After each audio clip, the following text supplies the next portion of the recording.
Chapter 2:18. Master, you already have me, so why do you want another one?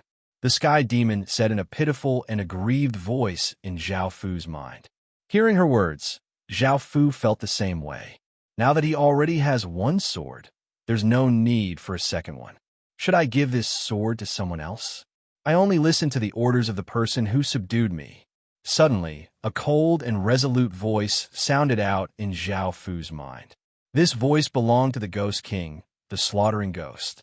Zhao Fu could only helplessly give up on this idea.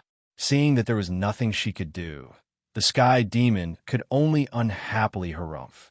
In the future, if Zhao Fu obtained any good things, he would definitely give them to others, and she wouldn't be able to monopolize them. Just as Zhao Fu was about to put the slaughtering ghost sword into his king's ring, the slaughtering ghost's voice once again sounded out in Zhao Fu's mind, saying, "Help me prepare a scabbard. I want you to wear it." AI, don't go too far. The sky demon angrily yelled, feeling as if her position was going to be taken. The slaughtering ghost completely ignored the sky demon's words, and the slaughtering ghost sword didn't seem to care about the sky demon at all. This caused the sky demon to roar in anger, and it even wanted to come out of the sword to fight with the slaughtering ghost. Zhao Fu couldn't help but lightly laugh, and he comforted the sky demon before picking up a violet stone that had fallen to the ground. This stone had been dropped when the slaughtering ghost had turned into countless traces of ghostly chi and fused into the sword. This violet stone was as big as a cobblestone, and it was square in shape. It was quite flat, and it gave off a cold feeling when held in his hand. City God Temple Upgrade Stone. A mysterious stone that can upgrade a gold grade City God Temple to a legendary grade City God Temple. Seeing this item, Zhao Fu felt quite delighted and put it away. He looked around and found that most of the ghosts had been killed by Qin. Following this, Zhao Fu took Gania and Little Sha back to the city walls. Following this, a few more waves of ghosts came, but they were all dealt with by Great Qin. Nothing unexpected happened, and when a ray of sunlight appeared over a mountain in the distance, the darkness gradually receded. The Ghost Festival had finally come to an end. This caused many people to let out a sigh of relief. The memories of the Ghost Festival were simply too terrifying. Every night, they had to close their doors, and they couldn't go out. They could only hide in their homes. Zhao Fu ordered people to tally up the gains from the night, and they found that there were 5 million ghost crystals in total. Because the Ghost Festival was coming to an end, the ghosts had gradually disappeared, and most of the 5 million ghost crystals had been obtained during the first half of the night. Apart from this, there were also countless ghost treasure sacks and countless city god stones. That night, he had obtained 50 or so sky ghost treasure sacks. Zhao Fu took these ghost crystals to the Orc City and used his equipment to exchange for more ghost crystals. This time, the Orc City only had 50,000 ghost crystals, and after putting them away, Zhao Fu didn't leave. Instead, they were discussing their next deal with the Beastmen, which was to use high-grade equipment in exchange for their population. The Beastmen were an extremely aggressive race. Don't think that they'll focus on peace. They've obtained so much equipment just for defense and not for war. With Zhao Fu's support, the Orc City's strength would greatly increase, and there would be a bloodbath around it. However, this wasn't something that Zhao Fu had to worry about. After all, Zhao Fu supported and even hoped that they would do this. After all, Zhao Fu needed population, and he needed a massive population. No matter what, population was always the greatest resource. As such, Zhao Fu encouraged and even hoped for war. Without that, how could he obtain a large population? This was why Zhao Fu wanted to establish slavery. Normally, the orcs would enslave weaker races, such as goblins, gnomes, and other outlanders. As for humans, they would be killed. Zhao Fu didn't reject anyone, and as long as it was an intelligent race, he would accept it. However, Gunador didn't immediately agree. After all, Gunador wasn't stupid, and he knew what the benefits and drawbacks of this trade would be. However, after Zhao Fu took out a small amount of silver-grade equipment as bait, Gunador finally agreed. After doing this, Zhao Fu felt quite happy. Taking the ghost crystals, Zhao Fu went to the exchange stone steel to see if there was anything good. After looking through it, he didn't find anything that caught his eye. Thinking about how the evil-crushing spears had been quite useful, and he had used many of them the night before. Now, he only had 6 left, and he would need them in the future. As such, Zhao Fu bought 20 of them. With the remaining ghost crystal points, Zhao Fu bought some of them. There were many other miscellaneous items that weren't too important, so he didn't introduce them one by one. After returning to Qin City, Zhao Fu went to an empty area and took out the slaughtering ghost sword. By now, Zhao Fu had already prepared a sheath for her, which was made from black bloodwood. It was a silver-grade material, and its color and stats were quite suitable for the slaughtering ghost sword. After taking out the slaughtering ghost sword, Zhao Fu took out a gray crystal that gave off ghostly qi. This was a ghost strengthening stone, and because the slaughtering ghost sword was very close to becoming an epic grade weapon, Zhao Fu wanted to use the ghost strengthening stone to help it break through. After using the first ghost strengthening stone, it turned into ghostly qi and fused into the slaughtering ghost sword. However, after devouring the ghostly qi, the slaughtering ghost sword didn't go through any changes. Zhao Fu once again took out 2 ghost strengthening stones and started to strengthen it. After devouring the 2 ghost strengthening stones, the slaughtering ghost sword finally went through some changes, but it still didn't break through. Seeing this, the Sky Demon felt quite envious. It was a pity that these were ghost strengthening stones, and she had a demonic attribute. The 2 attributes clashed, so she could only look and not use them. At that moment, Zhao Fu took out 4 ghost strengthening stones and chose to use them. The 3 ghost strengthening stones turned into a large amount of ghostly qi that wrapped around the slaughtering ghost sword. The slaughtering ghost sword seemed to be attracted by some sort of power and floated in the air.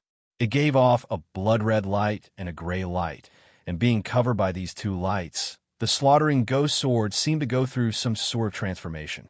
Suddenly, the wind and clouds in the sky surged, and ghostly clouds appeared in the sky before condensing into a gray cloud that covered hundreds of kilometers. The slaughtering ghost sword, which was covered in ghostly qi, absorbed the surrounding ghostly qi into the sword. The gray light disappeared, and the blood-red light became even brighter. At that moment, countless ghosts appeared in the sky, surrounding the slaughtering ghost sword like stars surrounding the moon. They gave off respectful and fearful cries, causing all of the creatures in the surrounding 10 or so kilometers to be given a big fright, thinking that the ghost festival wasn't over yet. Chapter 219. Slaughtering Ghost, Sword, +3, Grade, Epic Stats, Strength +30, Intelligence +25, Constitution +20, Agility +20, Description. A terrifying sword formed from the slaughtering ghost body. Its stats were about the same as the Sky Demon sword, but it was a pity that it could only be used once. The +3 behind the equipment's name was the number of times it could be strengthened. Zhao Fu had many ghost strengthening stones here, and each one cost 200,000 ghost crystal points. Just then, Zhao Fu had already used 7 strengthening stones, so the 4th strengthening required 8 strengthening stones, and the 5th strengthening required 16 strengthening stones. The strengthening stones he had were only enough to strengthen the slaughtering ghost sword to the 4th strengthening, and he still had a few left. After the 4th strengthening, the slaughtering ghost sword's stats had risen, and its grade had become higher. It was now a fairly good epic grade weapon. The Sky Demon felt quite envious as it watched Zhao Fu use the strengthening stones. As the ghostly qi entered the slaughtering ghost body, it felt as if its entire body was being refined, and it felt incredibly comfortable. The Sky Demon missed the first time that Zhao Fu had given her. "Master, I want that too." The Sky Demon's hopeful and pitiful voice sounded out. Hearing this, Zhao Fu felt quite surprised, but he immediately realized that the Sky Demon wanted the General Soul. General Souls could be used to form general armaments, so of course he couldn't give it to her. As such, he immediately refused. "Art!" The Sky Demon yelled in dissatisfaction and anger, venting the discomfort and grievance in its heart. The slaughtering ghost had obtained too many benefits, and it felt quite displeased to be one of Zhao Fu's weapons. Seeing this, Zhao Fu could only helplessly say, "If there's an opportunity in the future, I'll help you obtain some demon-strengthening stones. Is that fine now?" Hearing Zhao Fu's words, the sky demon immediately smiled and put on an obedient expression, saying, I understand. Thank you, Master." Zhao Fu felt quite speechless at the sky demon sword's sudden change in attitude. After tying the sky demon sword and slaughtering ghost's sword to his waist, Zhao Fu went to the city god temple. Now, what Zhao Fu needed to do was upgrade the gold grade city god temple to legendary grade. Legendary grade items were incredibly rare, and Qin Town was only legendary grade. Legendary items were rare, but they also represented how powerful they were. Zhao Fu wondered how powerful this legendary grade Xing Wang temple would be. Without any hesitation, Zhao Fu took out the purple upgrade stone and chose to use it. The violet upgrade stone in Zhao Fu's hand turned into a violet ray of light and shot into the palace. The city god temple once again gave off a peaceful and dignified golden light, and the building became larger and more majestic. Notification: congratulations on leveling up your Xing Wang Temple to legendary grade. Notification: Xing Wang Temple activates special ability Xing Wang. After receiving these two notifications, Zhao Fu walked into the city god temple. Now, Oxhead and Horseface were guarding outside the hall. When Zhao Fu walked into the hall, the black and white impermanences' faces were flushed red. He did not know what they had just done. Zhao Fu did not mind this, and he opened the City God Temple stats page and looked at it. City God Temple. Grade. Legendary. Description: it contains a trace of divine power and can protect residents. It requires sacrifices of incense, and the more incense there is, the more it can level up. All evil creatures that step into the territory of the City God Temple will be suppressed by the City God Temple, and their strength will be reduced by 55%. The residents of the City God Temple will receive a powerful protection and will be immune to evil and darkness power. The suppression of strength was now at 55%, and the protection was now quite strong. The effects were quite good, but this was not Zhao Fu's main goal, so he did not pay it too much mind. What Zhao Fu was interested in was the City God Temple stats page. After looking at it, he found that there were two options for the City God. System announcement: you could spend some coins to summon a City God, and the City God Temple will receive a traditional stat bonus. System announcement: because you are the legatee of a dynasty and have a special fate item, the Imperial Ruler's Seal, you can personally appoint a City God, and the City God will be completely loyal to you. Note: the more powerful the appointed City God, the more stats it will receive. The City God cannot be a living person. It can only be a ghost, a dead person, or a powerful spirit. City God temples were quite common in the real world, as most places had one. This was especially so for ancient cities and large cities. After all, the City God was a god that protected the city. There were two types of appointments for the City God. The first type were people who had made great contributions to the local people. After they died, the people would be grateful to them and build temples for them. They would build statues of gods and offer incense to them. Then, they would become the god of the city. The second was for the emperor to appoint a city god. The emperor had a massive amount of fate, and he could change the heavens and earth. He could also appoint underworld officials, and with an imperial edict, he could make someone a city god. Now, Zhao Fu fulfilled the second requirement. Should I spend some coins to appoint a city god and obtain some traditional stats, or should I appoint a city god myself? The first option was quite ordinary, but the second option was quite attractive. However, who should I appoint? For ghosts, Zhao Fu had 30 minotaurs, as well as the black and white impermanences. They already had positions, so he couldn't appoint a city god. Dead people were people who had died, but their souls were still intact. Zhao Fu didn't have any, but Zhao Fu did have a powerful spirit item, which was the General Soul. The General Soul's strength went without saying, and if it was powerful enough, appointing it as a city god would increase its stats even more. However, The general soul was used to fuse a general armament, which made Zhao Fu feel quite conflicted. In the end, after thinking about it, Zhao Fu decided to use the general soul. After all, he needed 10 general souls to fuse into a general armament, which meant that he had to find 10 undead generals, who knew how long it would take to gather 10. So Zhao Fu decided to use the general soul. This required Li Si to make some preparations.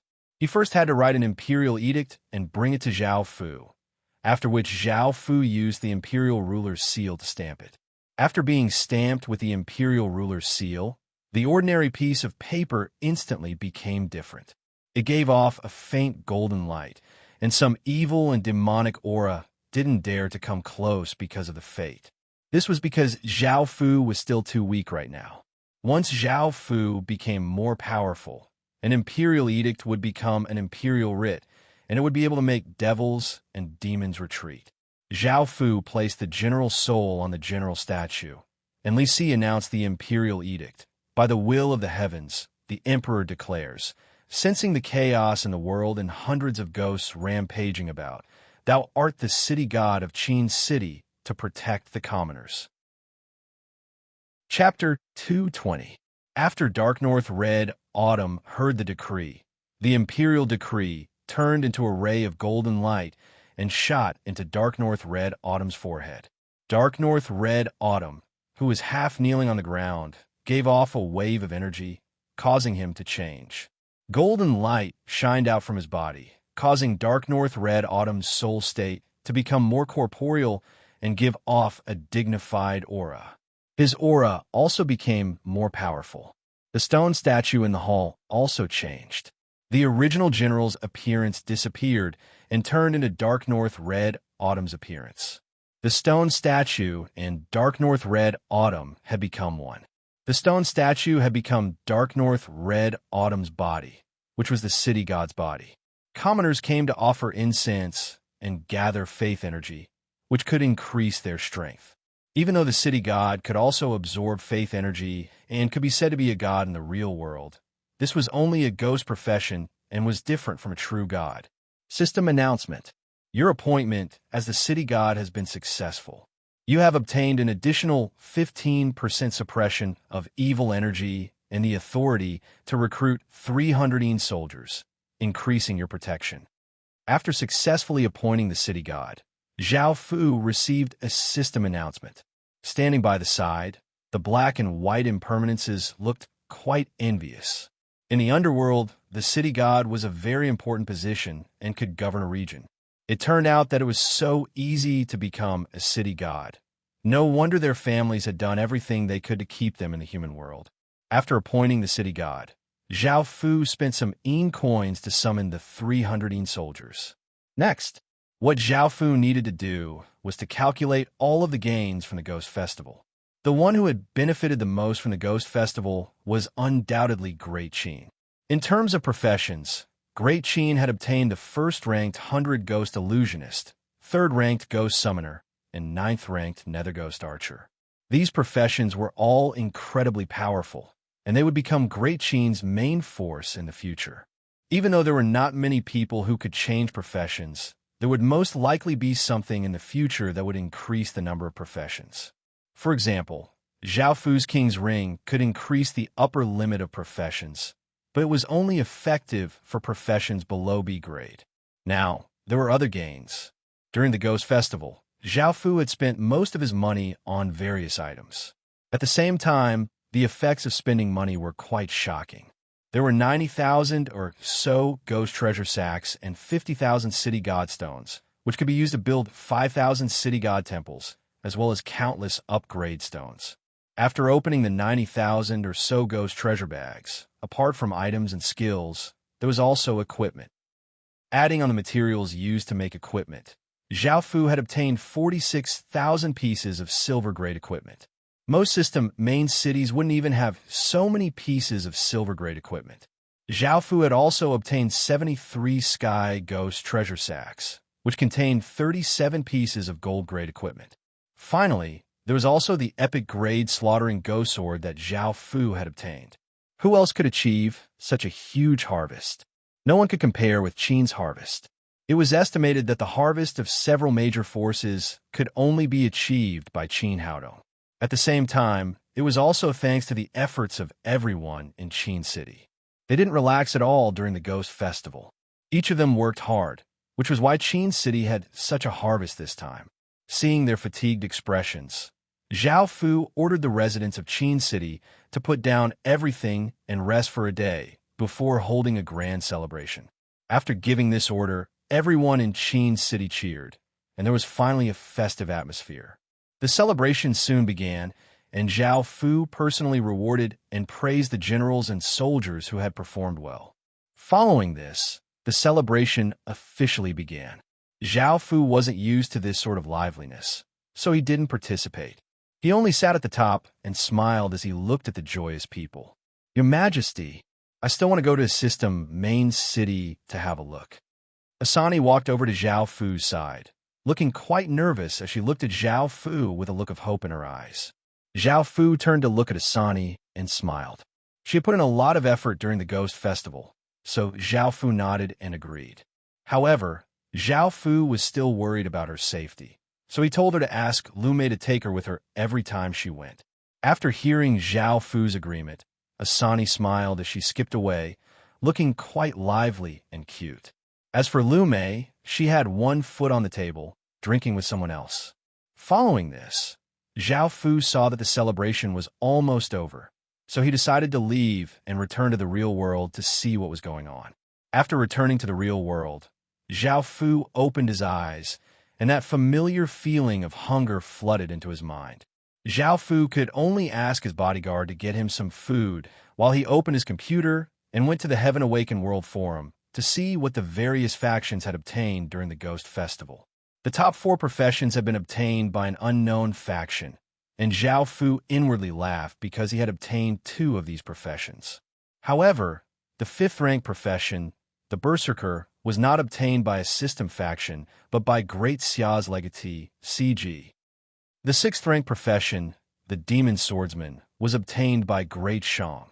The 7th-rank profession, the Ghost Knight, was obtained by Great Zhou. The 8th-rank profession, the Ghost Soldier, was obtained by the Divine Ghost City. The 9th-rank profession, the Nether Ghost Archer, was obtained by Zhao Fu. And the 10th-rank profession, the Ten Ghost Warrior, was obtained by Great Han. The 11th-rank profession was obtained by the System Faction Abyss City. The 12th-rank profession was obtained by the Pharaoh Kingdom.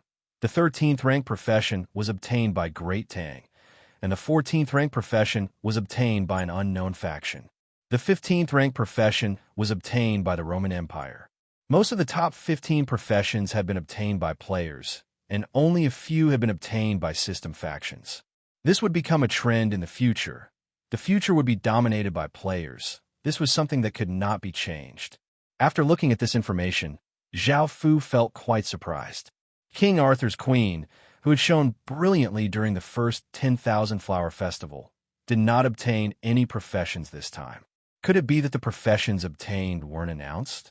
This was quite unlikely, as it had been announced when she had obtained the Holy Heaven profession. Moreover, Zhao Fu had heard some things about her on the internet. She believed in the path of light, and she was fair, trustworthy, courageous, and humble. As such, many people were willing to follow her. In the West, she was the absolute king, and her fame was at least double that of the Roman Empire's legatee. With her personality, she would not hide anything. Could it be that she was not interested in the Ghost Festival? Zhao Fu did not understand what she was trying to say. After looking at this, Zhao Fu looked at the other information and found that Great Xia, Great Shang, and Great Zhou had all used their nation armaments during the Ghost Festival. The terrifying power of this nation armament caused the ordinary players to feel incredibly shocked, and it became the hottest topic of the day. Author's note: AI. The results were terrible. I only had an average of 100 subscriptions. Now, my updates were much better. But with such results, some people asked why the book needed to be paid. Nowadays, which official publisher wouldn't charge? Even those gurus did. Authors spent 7 to 8 hours a day writing in front of the computer. This was a profession. Of course, it needed a source of income. Chapter 2:21. Now, Only the 5 great dynasties, which had gathered a large amount of China's fate, dared to use their nation armaments so easily. If Xia, Shang, Zhou, Qin, and Han wanted to use their nation armaments in the future, they would have to think about it carefully and see their true strength. Apart from China, the Roman Empire also used their nation armaments. Their nation armament was a spear, and it was called the Spear of Constantine. On the other side, the Pharaoh Kingdom also used their nation armament slightly, but they did not dare to use it for real. Their nation armament was called the Sun Crown. Right now, they only dared to use it slightly because they did not have a large amount of fate. Since China was in the Midland continent, it definitely had a large amount of fate, but only the 5 great dynasties could use it. Out of the 5 great dynasties, the Han dynasty did not use their nation armaments, and for some reason, their gains were much weaker than the other great dynasties. Apart from that, there were no other nation armaments. As for how many nation armaments there were, Zhao Fu did not know. After all, the world was so big and had such a long history, and there were so many dynasties. Right now, because it was the early stages, most people did not dare to use their nation armaments, and Zhao Fu had a deep understanding of their power. In the later stages, when the various dynasties developed, these nation armaments would appear. When that time came, the Heaven-Awakened world would be incredibly terrifying and cruel. Back at Great Xia, CG was quite satisfied with his gains this time. During the 10,000 Flower Festival, he had only obtained the 8th-ranked legendary grade equipment, and this time, he had obtained the 5th-ranked legendary grade equipment. This was a great improvement. However, he was still quite concerned about the top 4 professions. Recently, Qin's popularity had slowly died down and had not caused any major events. As such, he did not receive as much attention as before. After hearing his subordinates report, it seemed that Qin had not obtained a single profession. How could CG believe that? He already saw Qin as the most powerful opponent in his life, so he did not believe that Qin was so weak. CG immediately thought of one of the top 4 professions. Perhaps Qin had obtained one, but according to East Green's report, nothing big had happened there. Could it be that Qin was not an East Green? Or what? CG couldn't understand why, but he felt quite uneasy. He had never thought that Zhao Fu would be the 1st and 3rd professions. Great Shang's Di Wutian stood on the high ground and laughed domineeringly. He was quite satisfied with the results this time. Behind him, apart from the dozen or so beautiful women from before, there seemed to be a few more beautiful women. It seemed like his harem had increased by a few more. Great Zhou's Ji Shuming was not very satisfied with his gains from the Ghost Festival, but he was still satisfied. He held a banquet to entertain those who had contributed greatly. The large Han Luyi sighed, feeling a bit disappointed. Something unexpected had happened this time. After looking through the Heaven-Awakened World Forum, Zhao Fu's bodyguard came back with some food. After quickly eating, Zhao Fu once again returned to the Heaven-Awakened world. Now that the Ghost Festival had concluded, Qin turned his attention back to the main matters at hand. There were 2 main things that he needed to do. The first was to start the slavery system. Qin had opened up 21 passages to the outer regions, and 7 of them were at the borders of Vietnam. Zhao Fu had also made arrangements for the Vietnamese people on Zhao Fu's side to control them on the surface, but Qin was controlling them in secret. Afterwards, Zhao Fu wanted Lai Qinxian to create a faction that would not only recruit indigenous residents, but also a large number of Vietnamese players. On the Chinese side, Zhao Fu also wanted to establish a faction and recruit all sorts of people. The more chaotic the border regions were, the more benefits there would be, and the more benefits Zhao Fu would obtain. However, Zhao Fu's goal wasn't just the border regions. He wanted to start the slavery system and use shatter steel iron equipment in exchange for a large number of people. This move of Zhao Fu's was quite insidious, but Zhao Fu didn't care what methods he used. As long as he could achieve his goal, that was enough. He didn't want some people to disguise what he was trying to do as an open and above-board plot. If there were 3 factions, Zhao Fu would definitely be neutral and lean towards evil. However, population was quite important to any territory, and no one would normally sell people unless they had no other choice. That's right. What Zhao Fu wanted to do was to incite all sorts of conflicts and make them fight each other, making it so that they had no choice but to exchange people. If he wanted this plan to succeed, he would have to personally investigate the distribution of factions in each region, as well as gather all sorts of information. This required a detailed plan to succeed. Starting the slavery system would encourage war and subjugate the other side, turning them into slaves. In the real world, this kind of action would be criticized for violating human rights and pacifism. However, Zhao Fu didn't care at all. After the heaven-awakened world devoured the real world, the Dark Age would descend, and no one would be able to escape true death. Once they died, they would truly die, and they would understand that living was a luxury. Nobility, justice, peace, kindness. If they could still maintain these things, Zhao Fu would accept their criticism. However, it was likely that there wouldn't be even 1 in 10,000 people left, and most people would become hypocrites. Moreover, if he wanted to use equipment as the price for slavery, he would need a large number of materials. He could use bronze concentrate to provide some, and he could also purchase a large number of materials to make up for this. High-grade materials were quite difficult to obtain, but ordinary materials were quite easy to obtain. Finally, if he wanted to do this, he had to be absolutely neutral and couldn't appear threatening, or else he wouldn't be able to succeed. The second thing was to obtain a large number of Stage 1 corpses or corpses with high-grade grades. Qin would usually obtain some corpses with high-grade grades when he conquered other villages, so this wasn't too difficult.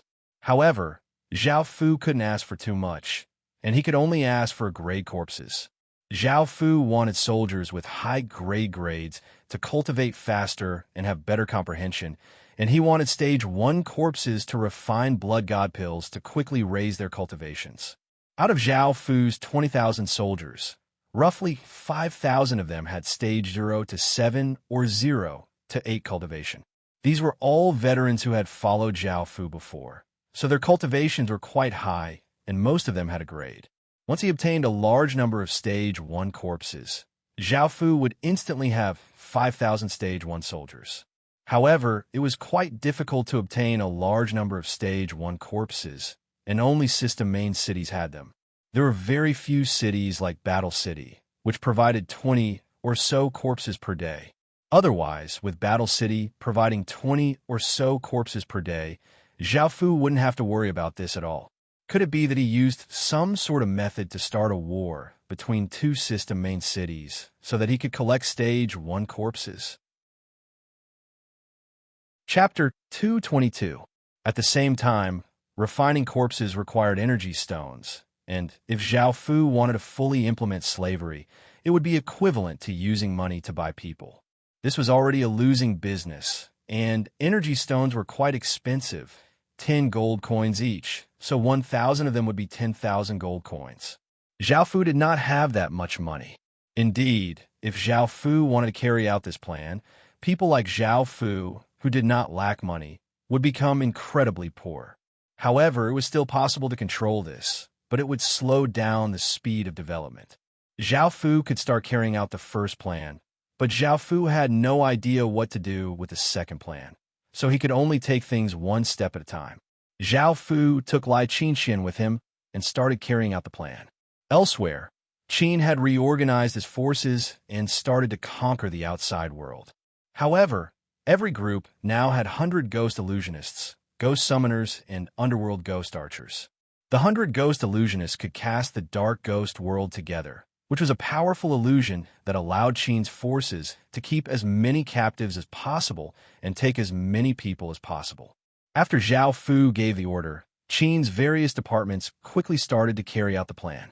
They set up trading offices in the various regions to exchange for people. Because these trading offices were set up by a mysterious faction, it was best not to have any connections with the various merchant associations in the various regions. Otherwise, if one side had a lot of money and the other had a lot of people, the threat would be too great. If that happened, who would be stupid enough to trade with them and put them in even more danger? The trading office was set up on a bustling street in a system main city, and it was the property that Zhao Fu had bought before. Now that Zhao Fu was a first-rank baron, he could hire 30 stage 1 guards. Zhao Fu placed 10 of them in his restaurant and left 20 to guard the trading office.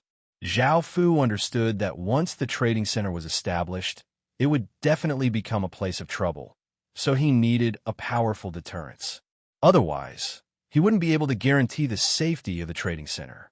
As soon as the trading booth appeared, it didn't hide its evil intentions. It directly hung up a sign with a price, clearly stated, a good quality normal weapon for a young man, no race restrictions. A good quality blue equipment for 10 people, no race restrictions, no gender restrictions, and no age restrictions. A good quality silver equipment for 100 people, no race restrictions, no gender restrictions, no age restrictions. A good piece of common equipment was worth 60 silver coins. If converted to copper coins, it would be 6,000 copper coins. If converted to real-world currency, it would be 60,000 gold coins. As soon as the trading center was set up, it was immediately surrounded by people with different attitudes. Some people angrily cursed. Are you even human? How dare you treat people like livestock and sell them?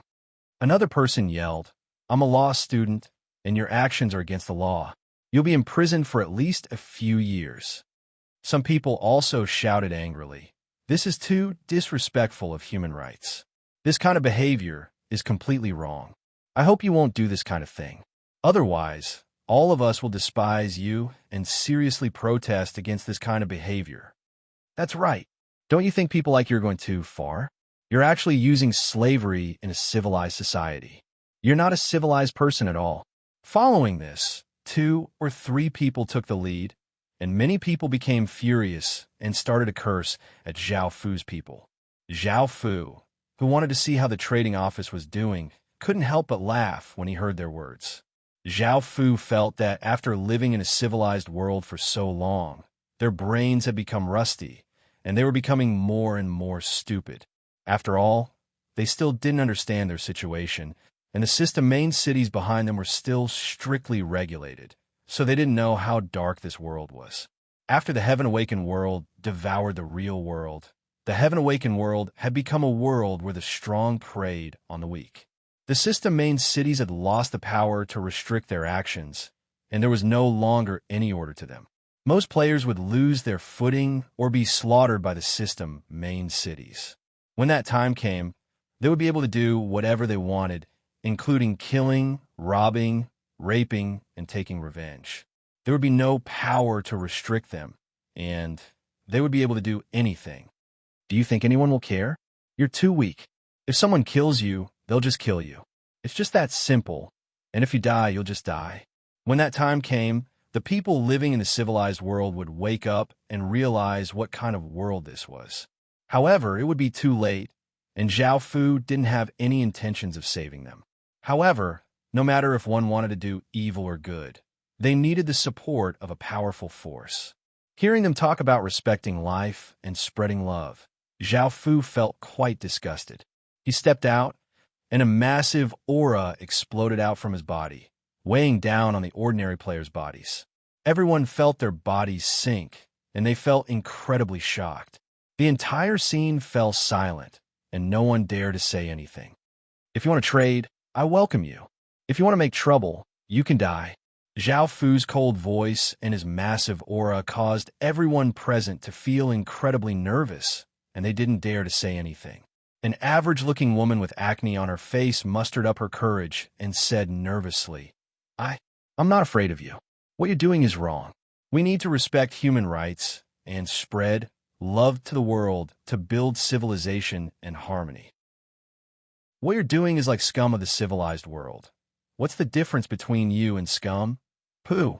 Zhao Fu couldn't even be bothered to look at her, and he casually waved his hand, sending out a black sword light that decapitated the woman's head. Blood spurted everywhere as the woman's head fell to the ground, and her corpse powerlessly fell to the ground. Arg! The surrounding people hadn't expected such a thing to happen, and they all screamed in fear. As Zhao Fu's cold gaze turned towards them, they immediately ran away in terror. Even though they had killed a person in a system main city, it wasn't a big deal. Firstly, they were making trouble, and secondly, Zhao Fu was a first-rank baron. Thirdly, Zhao Fu had just killed a player, not an indigenous resident of the system main city. Therefore, nothing happened. The few of them directly threw the corpse into the mass grave outside the city and settled it. Before, many people had objected to this, but some people were quite tempted. Killing a person was worth 60,000 coins, which was quite easy to obtain in the Heaven Awakened world. For example, a few people could go to a village in the wilderness and kidnap a person. It wasn't like in the real world, where it was a crime. With such massive benefits, many people agreed, and after asking about the situation, they prepared to act. Chapter 223. Cowtooth City was a system main city on the Vietnamese side, and it was the place where Zhao Fu had captured Lai Qingxian. Now, Zhao Fu wanted her to establish a faction here.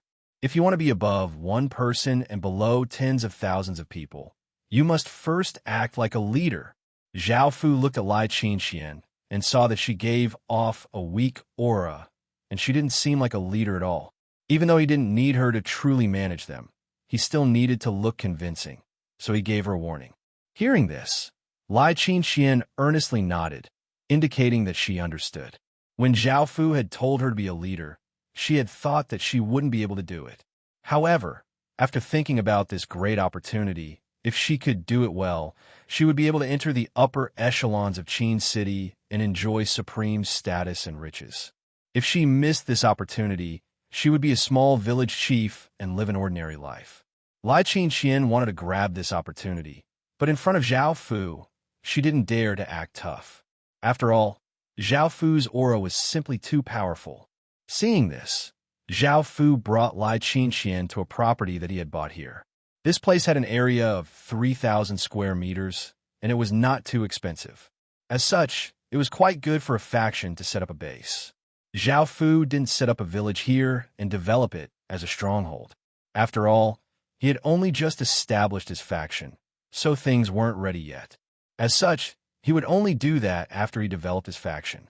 Zhao Fu had already thought of a name for this faction, and it was called the Vietnamese Guard. That's right, it meant to protect Vietnam. On the surface, Zhao Fu wanted to establish this faction to protect Vietnam and prevent it from being harmed by other countries. At the same time, he wanted to develop Vietnam and make it stronger. Thinking about this, Zhao Fu couldn't help but laugh. If he wanted to make his faction powerful, he had to have an honorable identity and make people respect him. He had to make them believe that this faction was helping to defend Vietnam. Zhao Fu felt that Zhao Fu was not afraid of the Vietnamese faction, and he could not help but laugh. They would show their patriotism and actively participate, fighting for Vietnam's rise with a sacrificial spirit.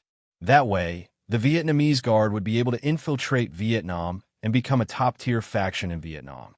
Now, it was time to carry out the real plan. They would first cause chaos within the Vietnamese government, then take them down one by one before devouring them. No matter how they thought about it, they would never have imagined that the Vietnamese faction that they had sworn to protect with their lives in the name of patriotism was actually the culprit behind the destruction of Vietnam. Those were all matters for the future. Right now, it was time to recruit people. Zhao Fu had already selected some of the faction's core members, and now it was time to recruit ordinary Vietnamese people. Everyone, have you been bullied by the Chinese people not only in the real world, but also in the Heaven Awakened world? Haven't you had enough of them? China is indeed powerful, and it was the most powerful country in ancient times. However, we Vietnam aren't afraid of it. As long as we unite, we won't let them continue to act so arrogantly. I've established the Vietnamese Guard to protect Vietnam from being bullied by anyone and to defend Vietnam's dignity to the death. I believe that Vietnam is the most powerful country in the world. Lai Qingxian stood out and yelled out the lines that she had long since prepared. Her performance was quite good, and her words were filled with patriotism. These words immediately attracted the attention of countless Vietnamese people.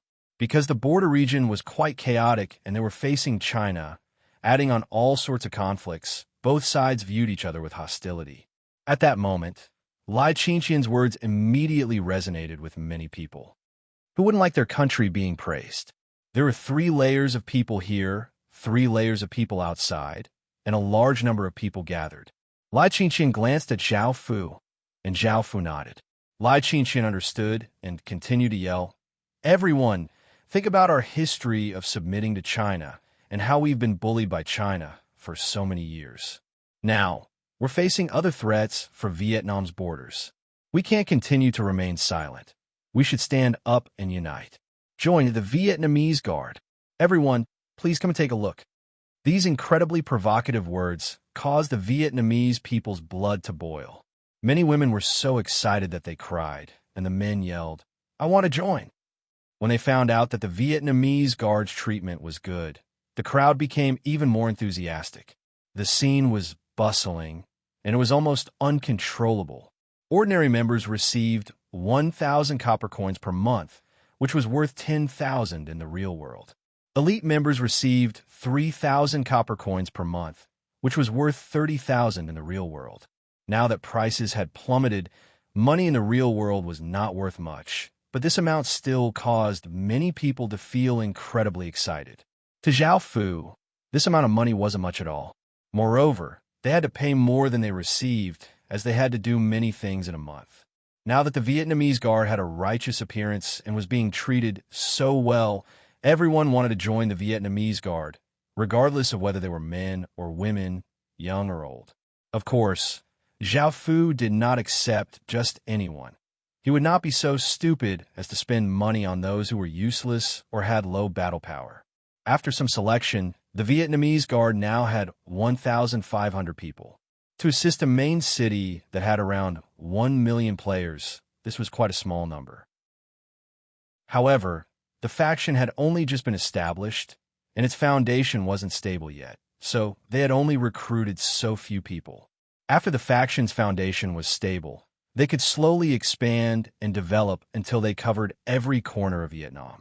When that time came, Zhao Fu would open his evil mouth and devour them.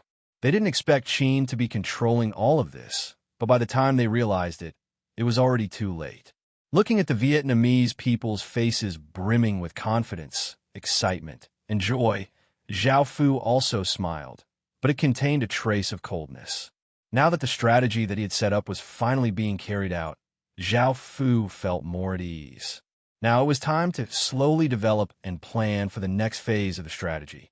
As soon as the Vietnamese Guard appeared, it attracted the attention of many local factions.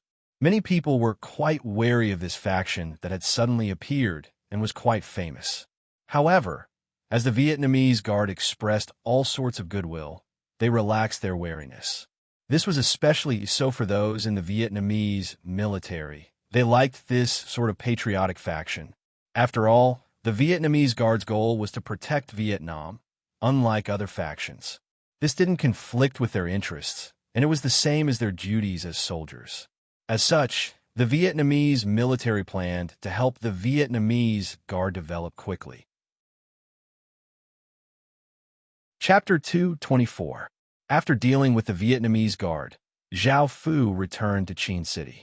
Just as he was about to discuss the next step with Bai Qi and the others, Zhang Baishu came to find him and told him that the 100 origin pills had been refined. Unknowingly, the 100 origin grass had been planted on a large scale, and with the help of the flower spirits, it was finally time for them to be used on a large scale. The 100 origin pill was a stage 2 medicinal pill that could increase one's cultivation speed by 4 times.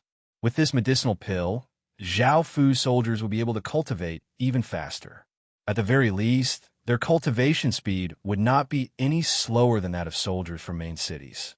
This made Zhao Fu feel quite happy, and he received the first bottle of 100 origin pills that Zhang Baishu had refined.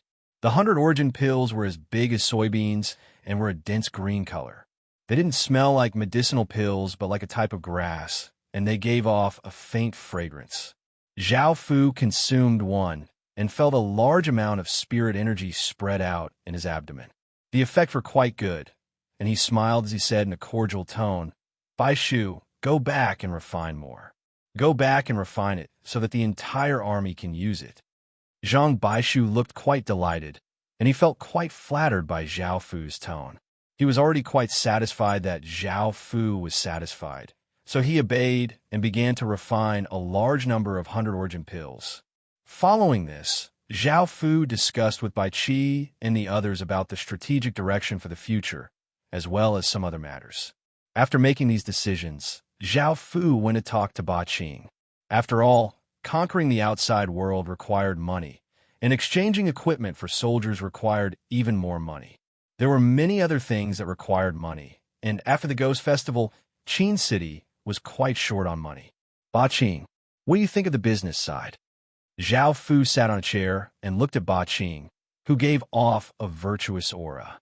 Ba Qing smiled and lightly nodded as she replied, "Your Majesty, I do indeed have some ideas." When he heard this, Zhao Fu motioned for Ba Qing to continue. "Your Majesty, with the chaotic situation right now, equipment and medicinal pills would be the most profitable, and they would increase the enemy's strength. If Your Majesty doesn't want to sell them, we can only look at traditional business. Most countries' economies are based on a certain type of economy, such as agriculture, animal husbandry, or the current industry that Your Highness has mentioned. First, all of the factions have plenty of food, but some of the outlanders don't have enough. A region is so big, and it's not just the system main cities that have commercial value. The other regions also have value, so we can consider trading with them. Next is animal husbandry. The commercial value of this isn't very high, because no one seems to lack meat. However, it can still be developed, and there are still some profits to be made. I suggest that Qin City should develop its breeding industry. Now, that Qin City controls more than 500 miles, we can set aside a piece of land to breed some animals. Not only can it supply the residents of Qin City, but it can also be sold in large quantities. As for industry, it would not appear in this era for the time being, so he could give it up completely and turn his attention to business itself. Now, Qin's main source of income was running restaurants and selling all kinds of special products. As the system develops, many people have become barons and set up shops in the system main cities. Under my management, the profits of the restaurants have continuously decreased, and now they only make about half of what they used to. However, this is already the highest they can make. The competition for the restaurants is incredibly intense, and they only make half of what they used to because of their reputation and special dishes. As such, the restaurant's business has stabilized. As such, the restaurant's business cannot be changed, and they can only increase their profits by selling more regions. The more regions they open, the better. At the same time, the special products' profits have stabilized, and they no longer make as much money as before. However, this can be changed through business methods. Using a wholesale model, he would no longer be able to operate on his own.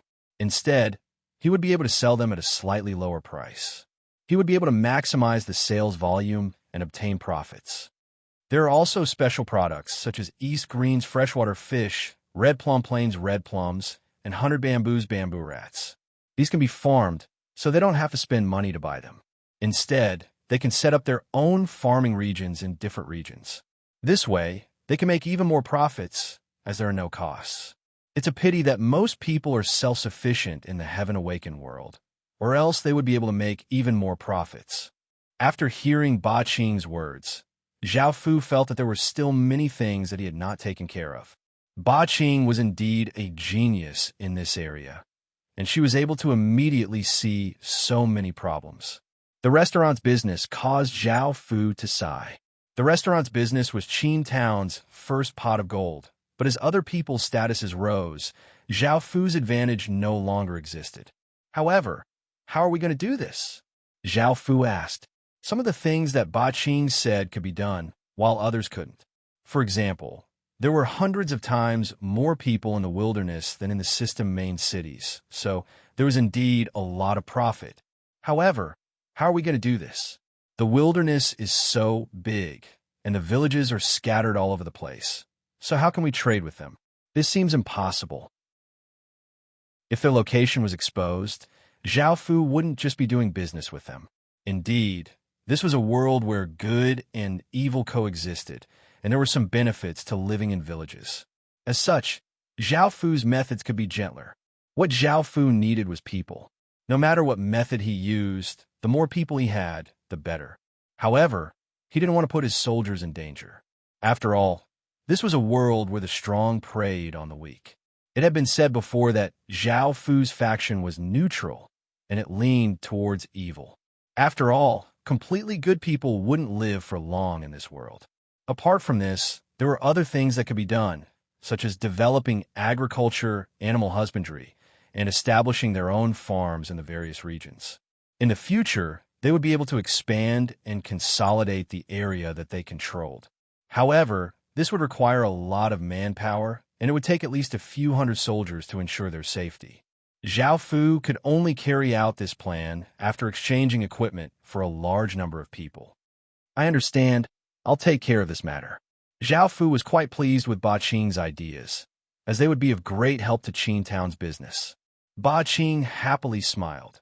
Zhao Fu was willing to listen to her ideas. Following this, Zhao Fu took out a map of Qin Town's territory. This map had been drawn up by Qin Town during his conquest, and it was incredibly detailed. Although the area of a few hundred kilometers seemed quite large, it was actually quite small. Zhao Fu wondered when he would be able to restore the Qin Empire to its former glory.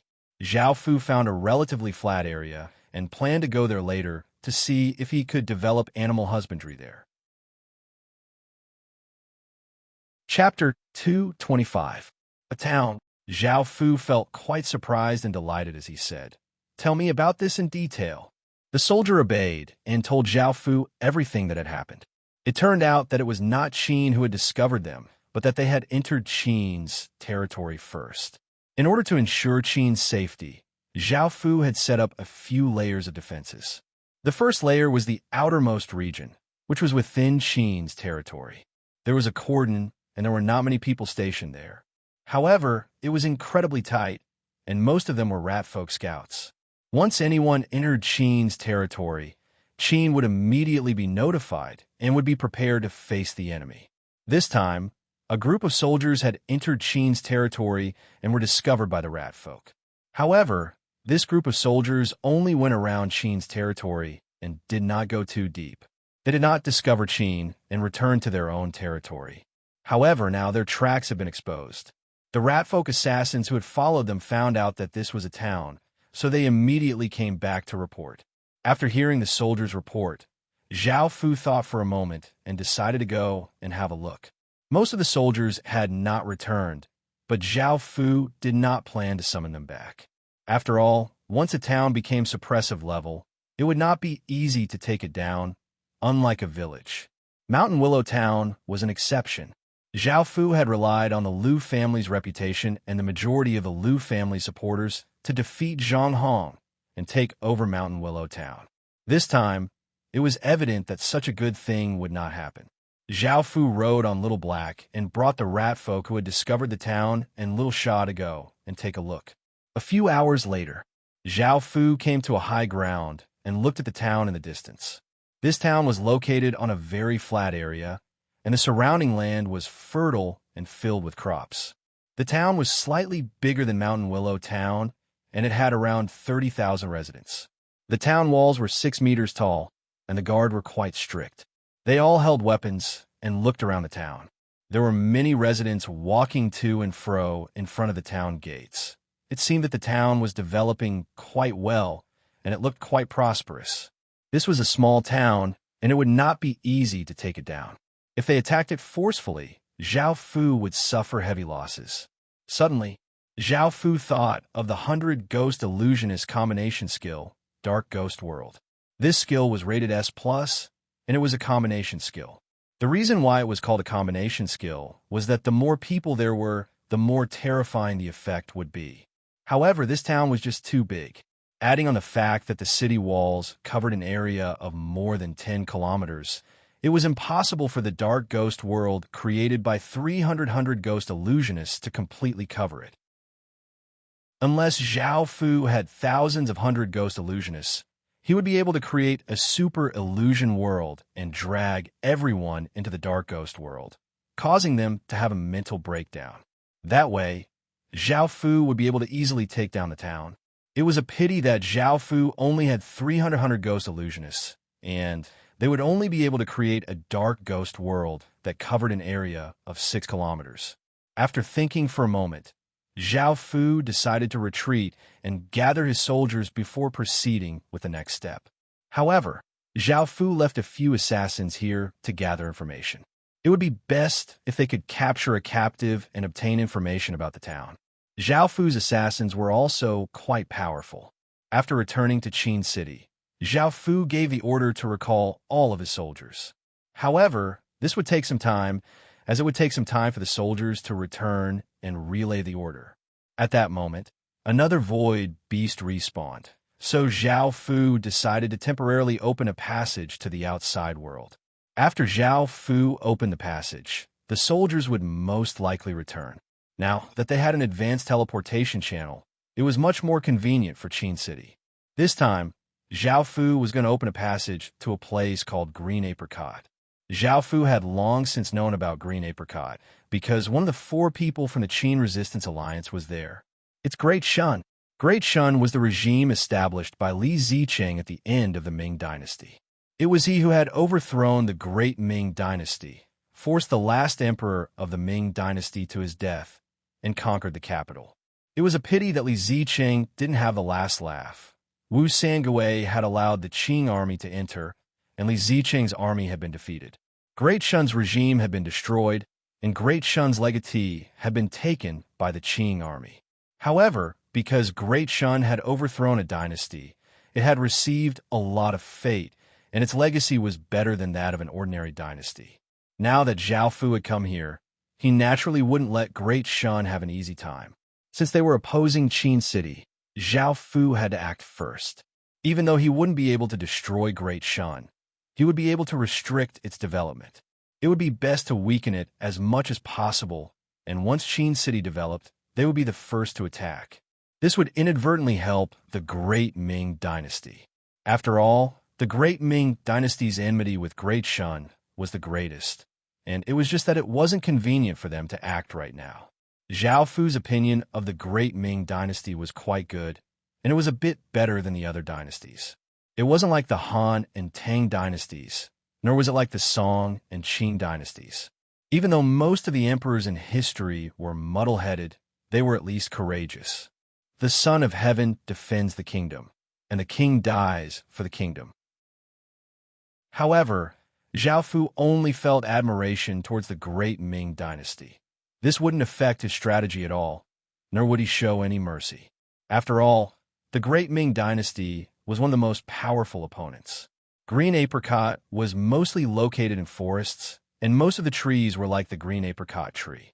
This type of tree would grow apricot fruits that were green regardless of whether they were ripe or not, and they tasted quite sour. Those who liked to eat sour things liked them.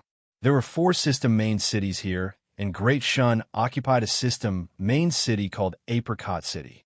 Of course, this system main city was controlled by Great Shun, and no other factions dare to come here to develop.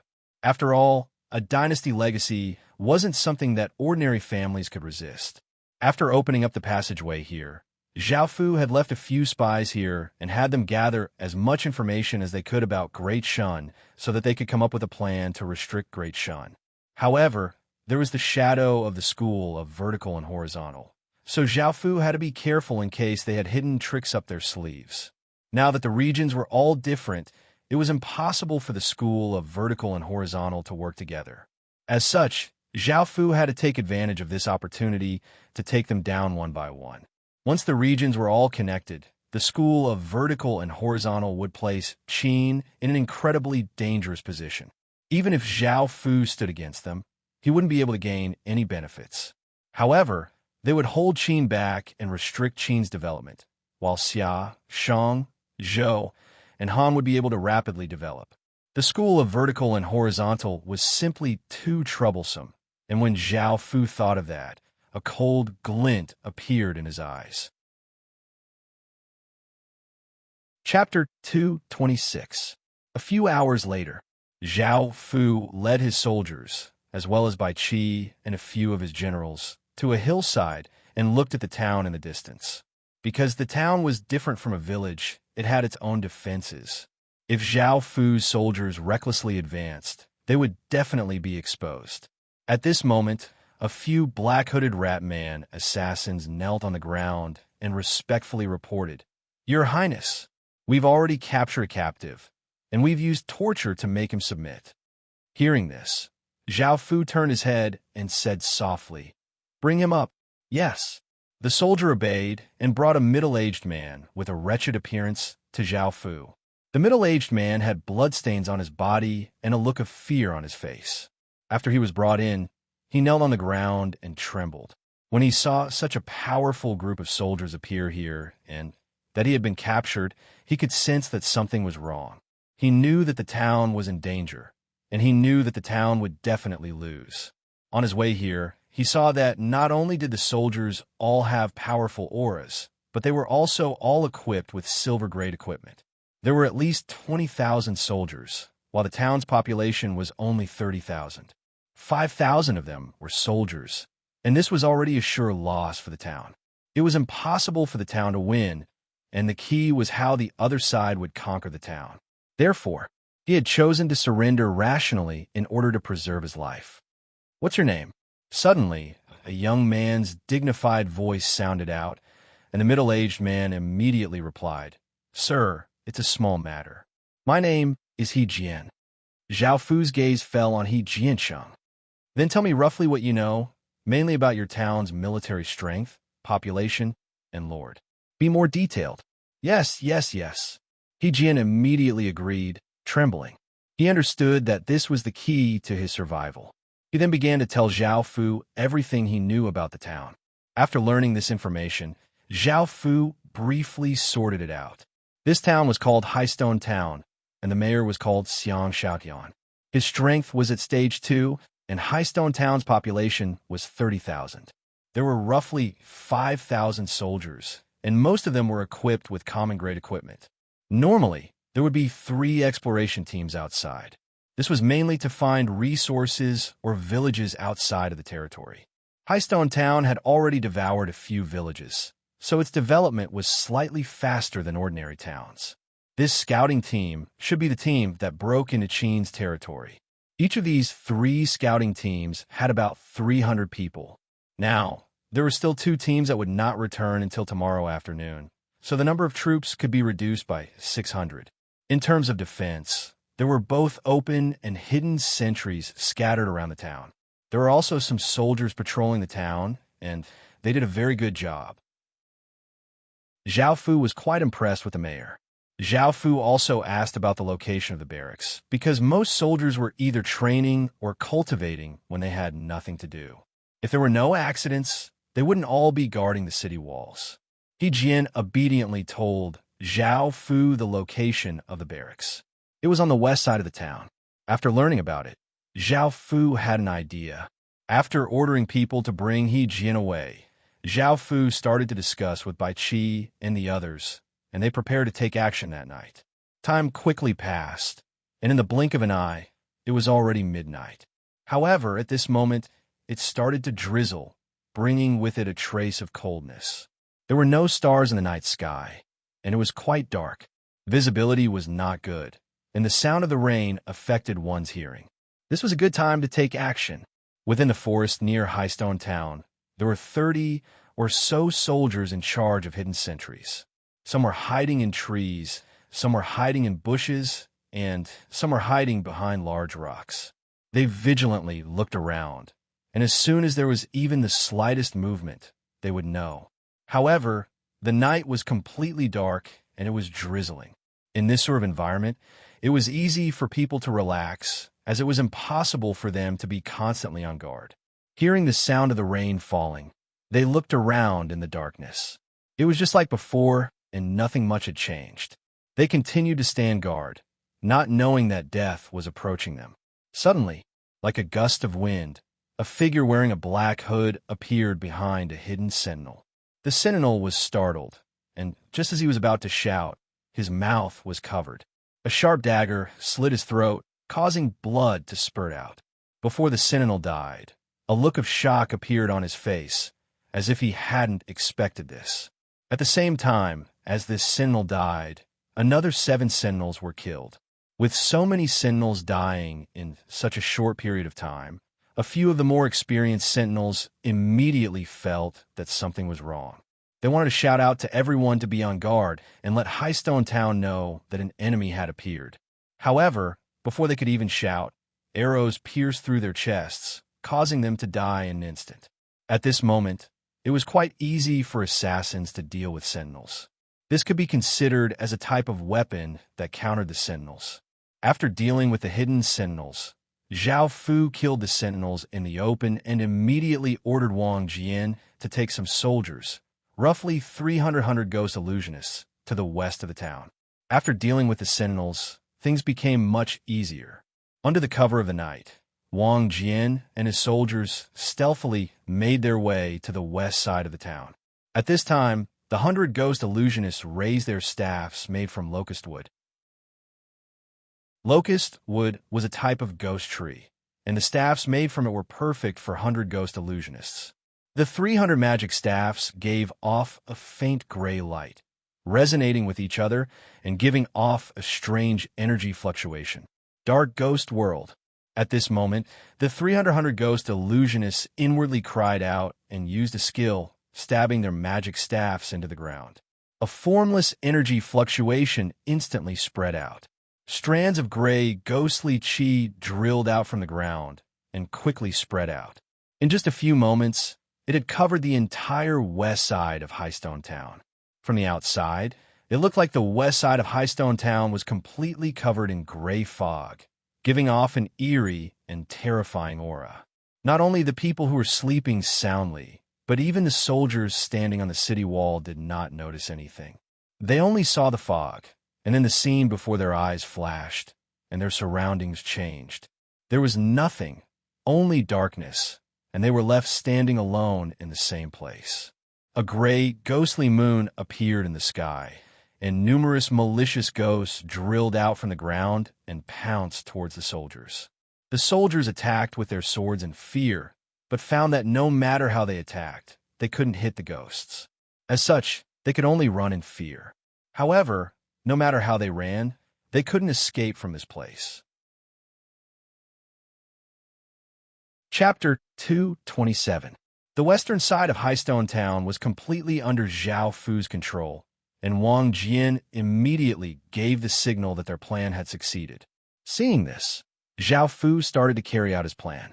The ghost summoners received their orders and came to the eastern side of the town walls. They pressed a hand against the ground, causing ghostly chi to flow out from the ground. Following this, 2-meter-tall, well-built evil ghosts with black horns appeared. These evil ghosts silently came to the bottom of the town walls. The town walls didn't have any evil warding talismans, so they couldn't stop the evil ghosts. Their sharp claws stabbed into the town walls, and the 300 evil ghosts were like geckos as they quickly climbed up the town walls. Some of the soldiers didn't even notice the evil ghosts jumping up the town walls, and when they saw the evil ghosts suddenly jump up, all of the soldiers were given a big fright. The evil ghosts savagely grinned as they charged at the soldiers, sending one of the soldiers flying with a single swipe of their claws. The soldier was heavily injured and fell to the side. The soldier's chest was covered with blood, and there were 5 deep claw marks on it. The arrows had even pierced through his armor. These evil ghosts' strength was roughly equivalent to stage 1, and there were only a few hundred soldiers on the town walls. Their cultivations were all around stage 0 to 5 or 0 to 6, so the 300 evil ghosts were able to easily suppress the soldiers and take control of the town walls. Zhao Fu also started a charge.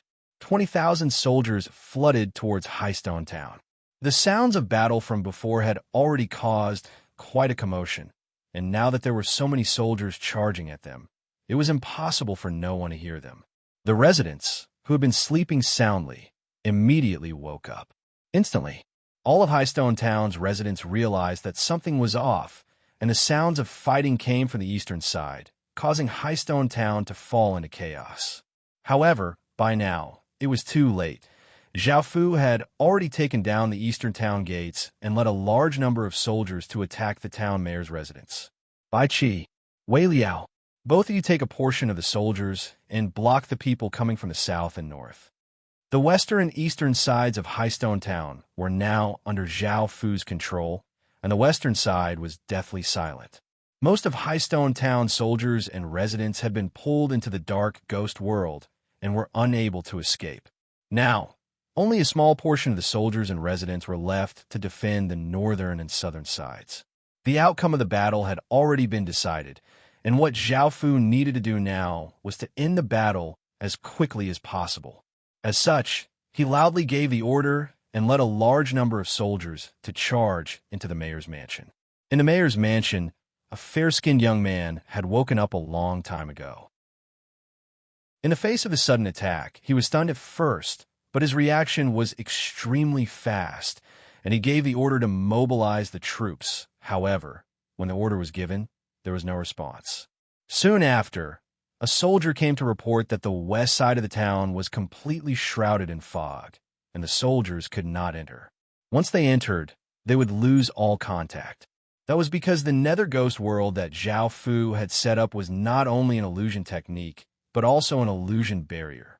Not only would it pull the people within it into an illusion, anyone who dared to step into it would also be pulled into an illusion. Mayor, not good. A large number of enemies have already arrived. A terrified voice suddenly sounded out, and Xiang Shaoyan's expression became cold. He picked up a large halberd and rushed out of the mayor's mansion. Seeing that Highstone Town was in chaos, he furiously glared at Zhao Fu. Zhao Fu sat on Xiao He and expressionlessly yelled, "You have no chance of winning, so just surrender. I don't want to kill too much." Xiang Shaotian coldly harumphed and gripped his halberd as he rushed over. How could he surrender? Seeing this, Zhao Fu did not say anything else. He squeezed Xiao Hei's legs, and Xiao He understood and rushed towards Xiang Shaotian. After evolving into a hell nightmare, Xiao Hei's speed was many times faster than before, and he arrived in front of Xiang Shaotian like a bolt of lightning. Sky Demon Slash! Zhao Fu lightly yelled as he drew the Sky Demon Sword. The sword gave off a large amount of black light as it slashed towards Xiang Shaotian. Xiang Shaotian was greatly startled, and facing this terrifying sword strike, he hurriedly used his halberd to block. Bang! Xiang Shaotian slid back 10 or so meters before coming to a stop. Even though Xiang Shaoyan's cultivation was slightly higher than Zhang Hong's, Zhao Fu's cultivation was no longer at stage 0 to 9. He had used a stage 1 Blood God Pill and a stage 2 Blood God Pill to raise his cultivation to stage 1 to 4. When he was at stage 0 to 9, Zhao Fu had been able to easily defeat Zhang Hong, so he did not have to fear Xiang Shaotian. Xiang Shaoyan's hands had been split open by the impact, and a trace of blood flowed out. Xiang Shaotian felt that he had underestimated Zhao Fu. At that moment, Zhao Fu continued to attack Xiang Shaotian, and Xiang Shaotian roared as he exploded out with all of his strength. He gripped his halberd and swung out. The halberd contained a massive force that tore through the air and swept toward Zhao Fu. Clang! The halberd and sword collided, resulting in a massive explosion. A shock wave rippled out, causing the ground to crack. Zhao Fu's gaze became cold as he suddenly slashed out with his sword, forcing Xiang Shaotian back a few steps. Zhao Fu then rushed forwards and ferociously slashed down towards Xiang Shaotian. Xiang Shaotian was greatly startled and raised his halberd with both hands. Bang! Xiang Shaotian felt a massive force, and his legs became weak as he half-knelt on the ground. Zhao Fu suddenly raised his sword, which gave off a massive amount of black light and a terrifying aura as he once again slashed down towards Xiang Shaotian. Under this strike, Xiang Shaoyan's hair stood on end, and he hurriedly rolled to the side. Boom! Zhao Fu's sword descended, leaving a 2-meter deep gash in the ground. Xiang Shaotian, who had rolled to the side, took this opportunity to stab at Zhao Fu with his halberd. However, he was immediately deflected by Zhao Fu's sword, and Zhao Fu continued to stab at Xiang Shaotian. Xiang Shaotian could only retreat, and he could only focus on defending, unable to retaliate at all. Suddenly, Zhao Fu once again slashed out, sending Xiang Shaotian flying back. Xiang Shaotian coughed up a mouthful of blood, and a savage look appeared on his face as he yelled, You forced me to do this. Xiang Shaotian suddenly threw a green medicinal pill at Zhao Fu, which flew toward Zhao Fu. Zhao Fu's sword flashed, splitting the medicinal pill in half. Immediately, the green medicinal pill turned into a green mist that spread out, and Zhao Fu sensed a wave of danger. He immediately unleashed his king's domain, and his black dragon inscription barrier spread out, blocking the green mist. The green mist was incredibly poisonous, and it started to corrode Zhao Fu's black dragon inscription barrier. Zhao Fu's black dragon inscription barrier sizzled and swayed as if it was about to shatter. Zhao Fu was given a big fright, and he immediately unleashed his black dragon inscription barrier to block the green mist. Following this, the green mist dissipated. Xiang Shaotian was quite shocked to find that Zhao Fu was completely fine. This was his trump card. Zhao Fu looked around and found that it wasn't just Xiang Shaotian's people who had been affected by the poison mist. Even his own people had been affected. At least 30 or so soldiers on Zhao Fu's side had fallen to the ground, bleeding from their 7 orifices. Chapter 228. Seeing Zhao Fu walk over so murderously, Xiang Shaotian felt quite afraid and retreated a few steps. However, after thinking about it, he realized that he had already used his trump card and could not defeat Zhao Fu at all. As such, Xiang Shaotian leapt to the side and planned to run.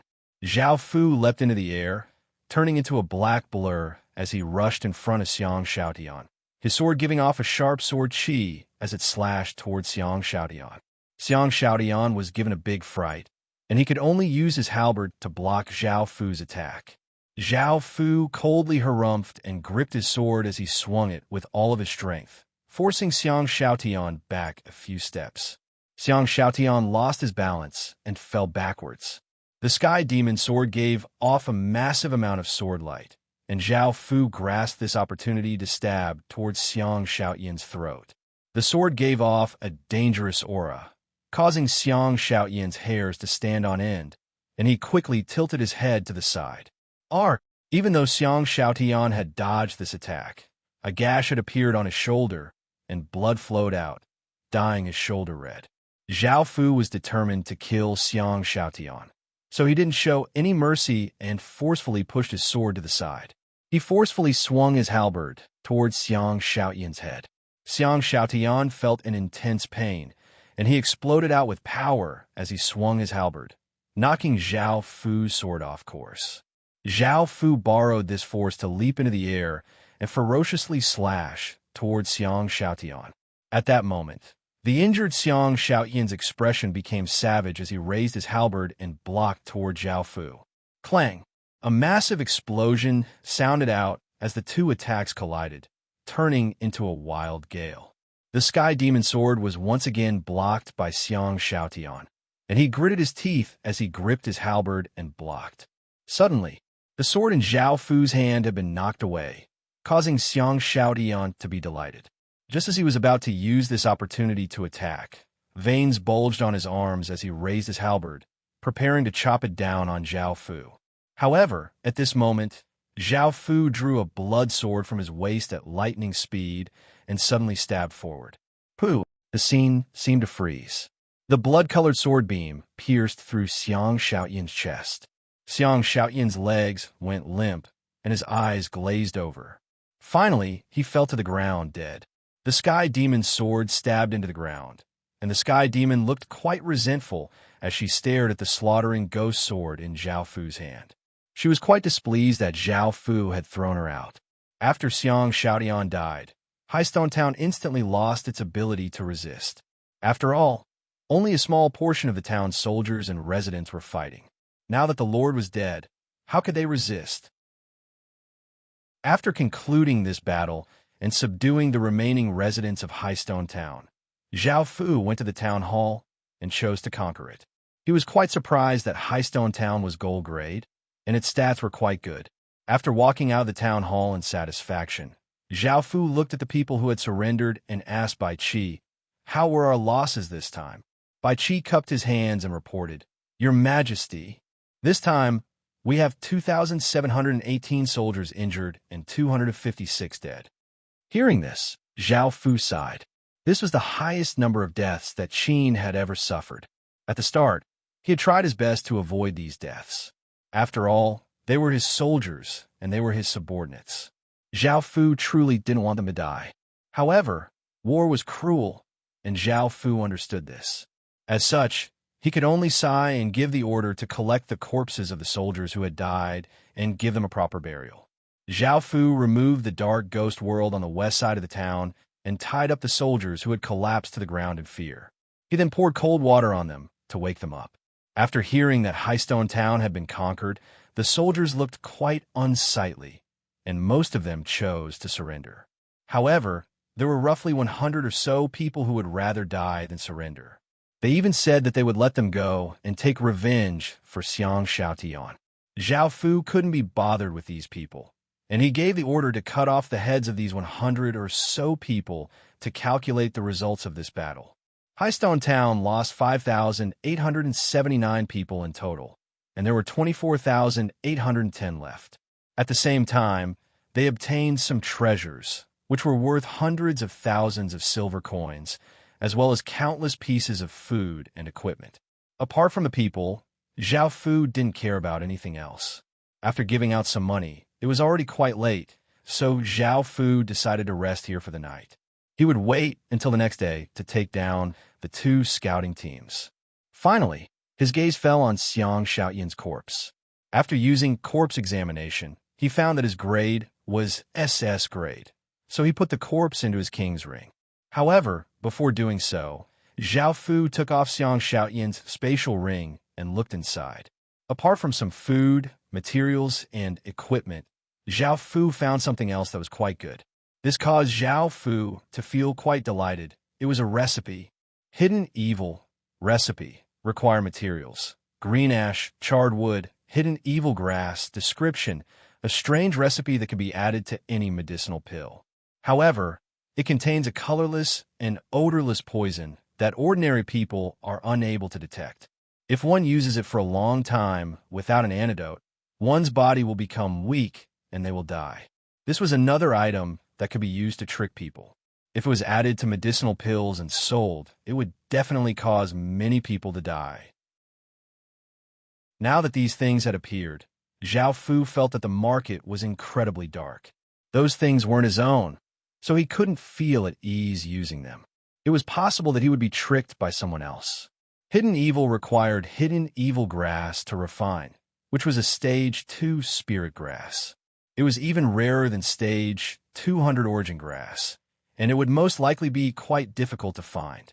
Even if he found it, it would take a long time to grow it before it could be used. In other words, if Zhao Fu wanted to trick people, he would have to wait for a long time. As such, Zhao Fu could only put away hidden evil for now. However, what happened next was a pleasant surprise. A soldier came to report that there was a large amount of hidden evil grass growing on the south side of the town. Zhao Fu immediately went to take a look, and when he came to the south side, he found that there were many spirit grasses planted there. These spirit grasses were a few inches long, had sword-shaped leaves, and were black. These were hidden evil grass. Zhao Fu had never thought that Xiang Xiaotian would have already found hidden evil grass and planted it on a large scale. If it wasn't for Zhao Fu's interference, Xiang Xiaotian would have become an overlord with an unstoppable future. It was a pity that he had met Zhao Fu, and Zhao Fu had made a wedding dress for him. Zhao Fu happily accepted this gift, and he ordered people to dig out the hidden evil grass so that he could transplant it back to Qin City the next day.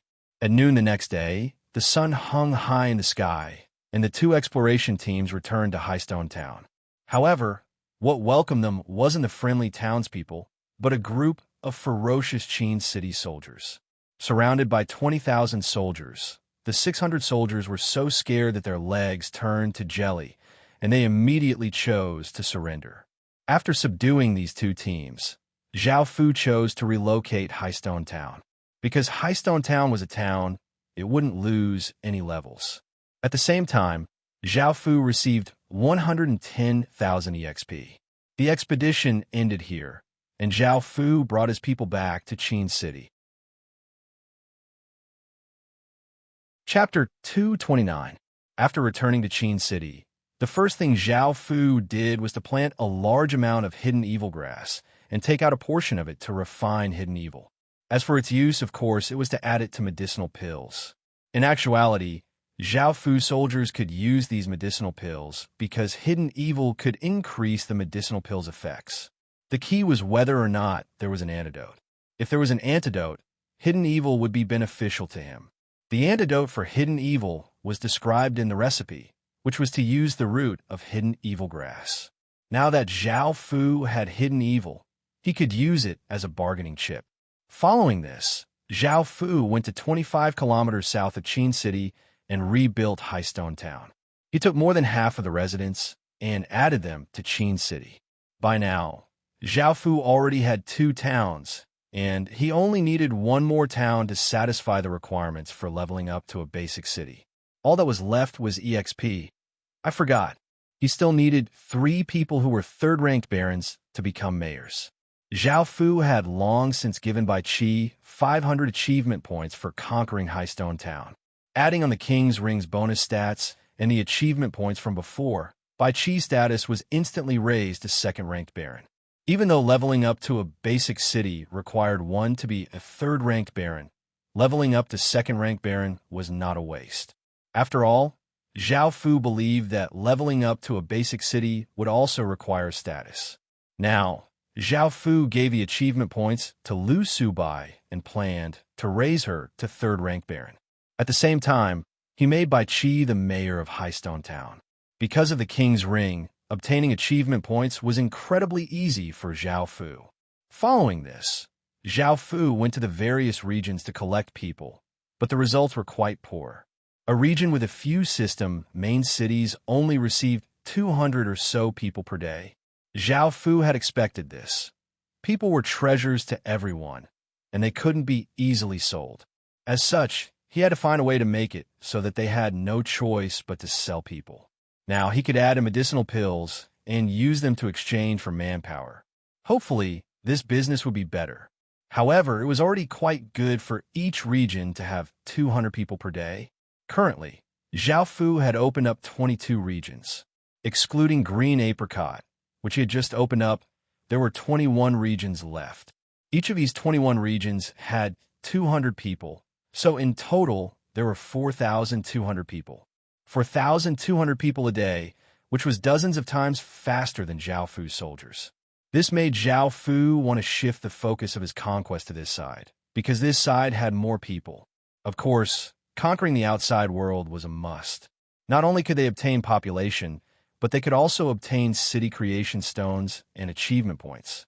Most importantly, they could increase the soldiers' battle prowess.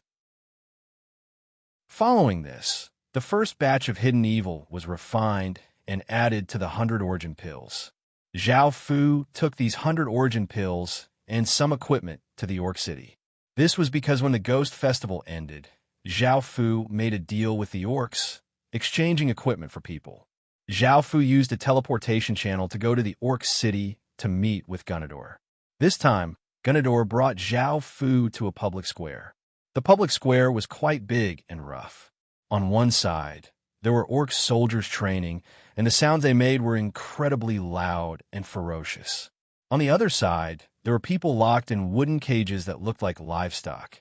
These people's clothes were in tatters, and their faces were covered in dirt. They crouched within the cages in terror, and their bodies trembled, not knowing what would happen to them. There were humans, elves, and kobolds. There were roughly 1,200 people, and many of the women seemed to have been raped. Their gazes were dull, and most of their skin was exposed. Zhao Fu's expression did not change, nor did he feel any fluctuations in his heart. After all, he had long since expected such a thing to happen. Don't dream about how merciful your enemies will be, because they'll treat you with unimaginable cruelty. Living in the heaven-awakened world, Zhao Fu had long since understood that as long as one's heart was immersed in darkness, one would not be affected by evil. As such, Zhao Fu would not be affected at all. Moreover, these people's grades weren't very high, and one could tell at a glance that they didn't have much potential. People with low grades wouldn't be of much use to large factions because they had low growth potential. They could only be used as laborers, and it would be impossible to nurture them into soldiers. After all, it would take far more resources to nurture people with low grades than people with high grades. They were most likely given to people with low grades because they were afraid of revenge in the future. If they gave their high grades to Zhao Fu, they would become stronger, which would be detrimental to the Orc City. Because Zhao Fu had the heaven and earth refining formation, he didn't care too much about grades. However, he was quite unwilling to give people with low grades to him. After all, in front of a large faction, these people would just be cannon fodder. Esteemed guest, are you satisfied? Gunnar wasn't very confident either. He knew that selling people would have many hidden dangers, as it would be akin to raising a tiger. Ordinary orcs didn't like to keep people alive, but he wanted to obtain a large amount of good equipment from Zhao Fu, so he could only do this. Hearing this, even though Zhao Fu was quite unwilling, he still lightly laughed and politely replied with a hint of delight. Sir Vice Lord, I never thought that there would be so many people. I'm very satisfied. Apart from the equipment, I'll also give you 300 bottles of medicinal pills. As Zhao Fu spoke, he took out a bottle of 100 origin pills. After all, the Orc City was a basic city, and they most likely had stage 1 medicinal pills like little spirit pills. If Zhao Fu took out little spirit pills, the orcs wouldn't be very interested, so Zhao Fu took out 100 origin pills. Gunador took the bottle of medicinal pills and looked inside, and a look of delight appeared on his face. The medicinal pill stats were quite good, and now that Zhao Fu was giving out equipment and medicinal pills, Gunador felt quite bad. He said, "How can I accept this? Esteemed guest, how about I give you 50 giant wolves?" The giant wolves that the orcs had were aberrations. They were massive, ferocious, and incredibly agile. They were many times faster than normal war horses. Zhao Fu's Black Forest horses could compare to these giant wolves, but they each had their own strengths and weaknesses. However, these giant wolves were rarely seen in the wilderness because only orcs could nurture them. Zhao Fu didn't know how, but the orcs' wolf cavalry was incredibly famous. Since Gunador was giving them to him for free, Zhao Fu accepted them because he was quite interested in these giant wolves. After completing the transaction, Zhao Fu brought some people with him to bring the captives back to Qin City.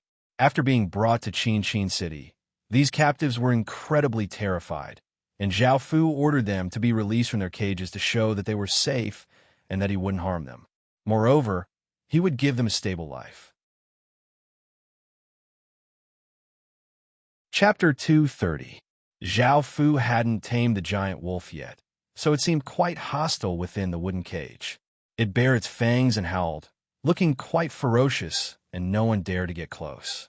Giant wolf, an orc mount bred from bestial blood. It's an abnormally ferocious wolf breed. Bestial blood. Looking at the giant wolves, Zhao Fu hadn't done anything to them yet. He had orcs under his command, and they would most likely understand these giant wolves. Call Sod over.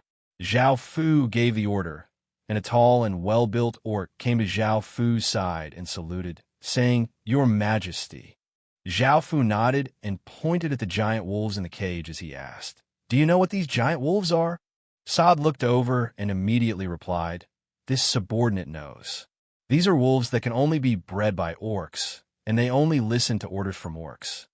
Hearing Sod's words, Zhao Fu's gaze became cold as he said, "They only listen to orders from orcs? Even if I use taming to tame them, it won't work?" Sod nodded as he replied, "That's right, Your Majesty. Taming will only make them temporarily submit, but they will still only listen to orders from orcs because they have bestial blood within them." Zhao Fu frowned as he asked, "What is bestial blood?" Bestial blood requires the blood of at least 100,000 orcs, which is then processed by a shaman into a blood crystal. This blood crystal fuses with a wolf den to give birth to a giant wolf with bestial blood. Hearing this, Zhao Fu couldn't help but coldly harumph. Gunador, that old fellow, was indeed trying to trick him. If he really didn't know anything and used this giant wolf, the outcome would be unimaginable if he fought with him in the future. Zhao Fu turned and said coldly, "Sod, try and see if you can completely tame these giant wolves. If you can't, kill them all." Even though this was a bit of a pity, Zhao Fu didn't want to leave any loose ends. After dealing with this matter, he returned to the hall. Zhao Fu sat on the chair at the top and let out a sigh of relief. After calming his emotions, he called Wang Ergu over. "Have you investigated the information on green apricot?" Wang Ergu was in charge of green apricot. Now that Zhao Fu had established Eternal Night, it had been distributed to various places, and there were people in charge of it. These people were mainly the people who had obtained the 12 legacy equipment sets. "Your Highness, now apart from Great Shun, green apricot also has the Li, Cha, Wu, Xia, Dong, and Yu families. These families are located in the other 3 main cities, and they're the 6 largest factions in green apricot. They had a hostile relationship with Great Shun, but Great Shun had received help from someone and developed incredibly quickly. They had good relations with the system's governmental faction, and they had leveled up to a basic town. They had nearly 30,000 residents, and there were roughly 30,000 players who belonged to Great Shun. As for the location of the Great Shun town, this subordinate spent a large sum of money to obtain it. It's 20,000 kilometers to the north of Apricot City. Wang Ergu gave Zhao Fu a detailed report. Zhao Fu sank into his thoughts. Zhao Fu wasn't too surprised that Great Shun was hostile to the 6 other families. After all, if a kingdom wanted to develop, it had to destroy other factions, so it was inevitable that they would become enemies. Moreover, the reason why Great Shun was able to develop so quickly was most likely because someone from a vertical and horizontal family had given them some pointers. Because Great Shun had announced that it was going to resist Qin dynasty, it had quickly developed. It was evident that the Qin Resistance Alliance wouldn't have been established so easily without some benefits. Finally, Great Shun had quite a few players. 30,000 players was definitely a large faction. Of course, there were benefits and drawbacks to recruiting so many players. The benefit was that Great Shun could obtain a large number of players and increase the faction's battle strength. But the downside was that the players wouldn't be completely loyal. If Great Shun recruited a large number of players, its success would be due to the players, and its failure would be due to the players. Great Shun's location had been leaked by players, and Zhao Fu didn't care too much about these 30,000 players. After all, as long as there were enough benefits, he could easily destroy them. Zhao Fu had his faction officially enter Green Apricot, and he had Wang Ergu prepare an invitation card and deliver it to the 6 families. A massive merchant alliance, restaurant, and human trading center suddenly appeared in Green Apricot, instantly breaking the stalemate between Great Shun and Green Apricot. This drew the attention of countless factions, and they all became wary as they tried to guess what kind of faction this was. When the 6 families received Zhao Fu's invitation card, their attitudes were all different. Some felt quite strange, some felt quite confused, and some felt quite surprised. However, they still decided to go because such a mysterious faction had suddenly appeared in Green Apricot, making them take it seriously. Following this, the 6 families, consisting of 4 men and 2 women, brought a few guards to a building. When they met, they all looked quite surprised and seemed to understand something. Under the guidance of a servant, the 6 people came to a luxurious room where a banquet had already been prepared. There was also a black-cloaked figure waiting for them. "Thank you all for giving me face and coming here." When Zhao Fu saw the 6 people walk in, he cupped his fists and smiled as he courteously said to them. The 6 people had seen this sort of scene many times, so they weren't too moved. However, they still smiled and politely replied. The 7 people sat at the banquet and chatted for a bit, but they didn't go straight to the main topic.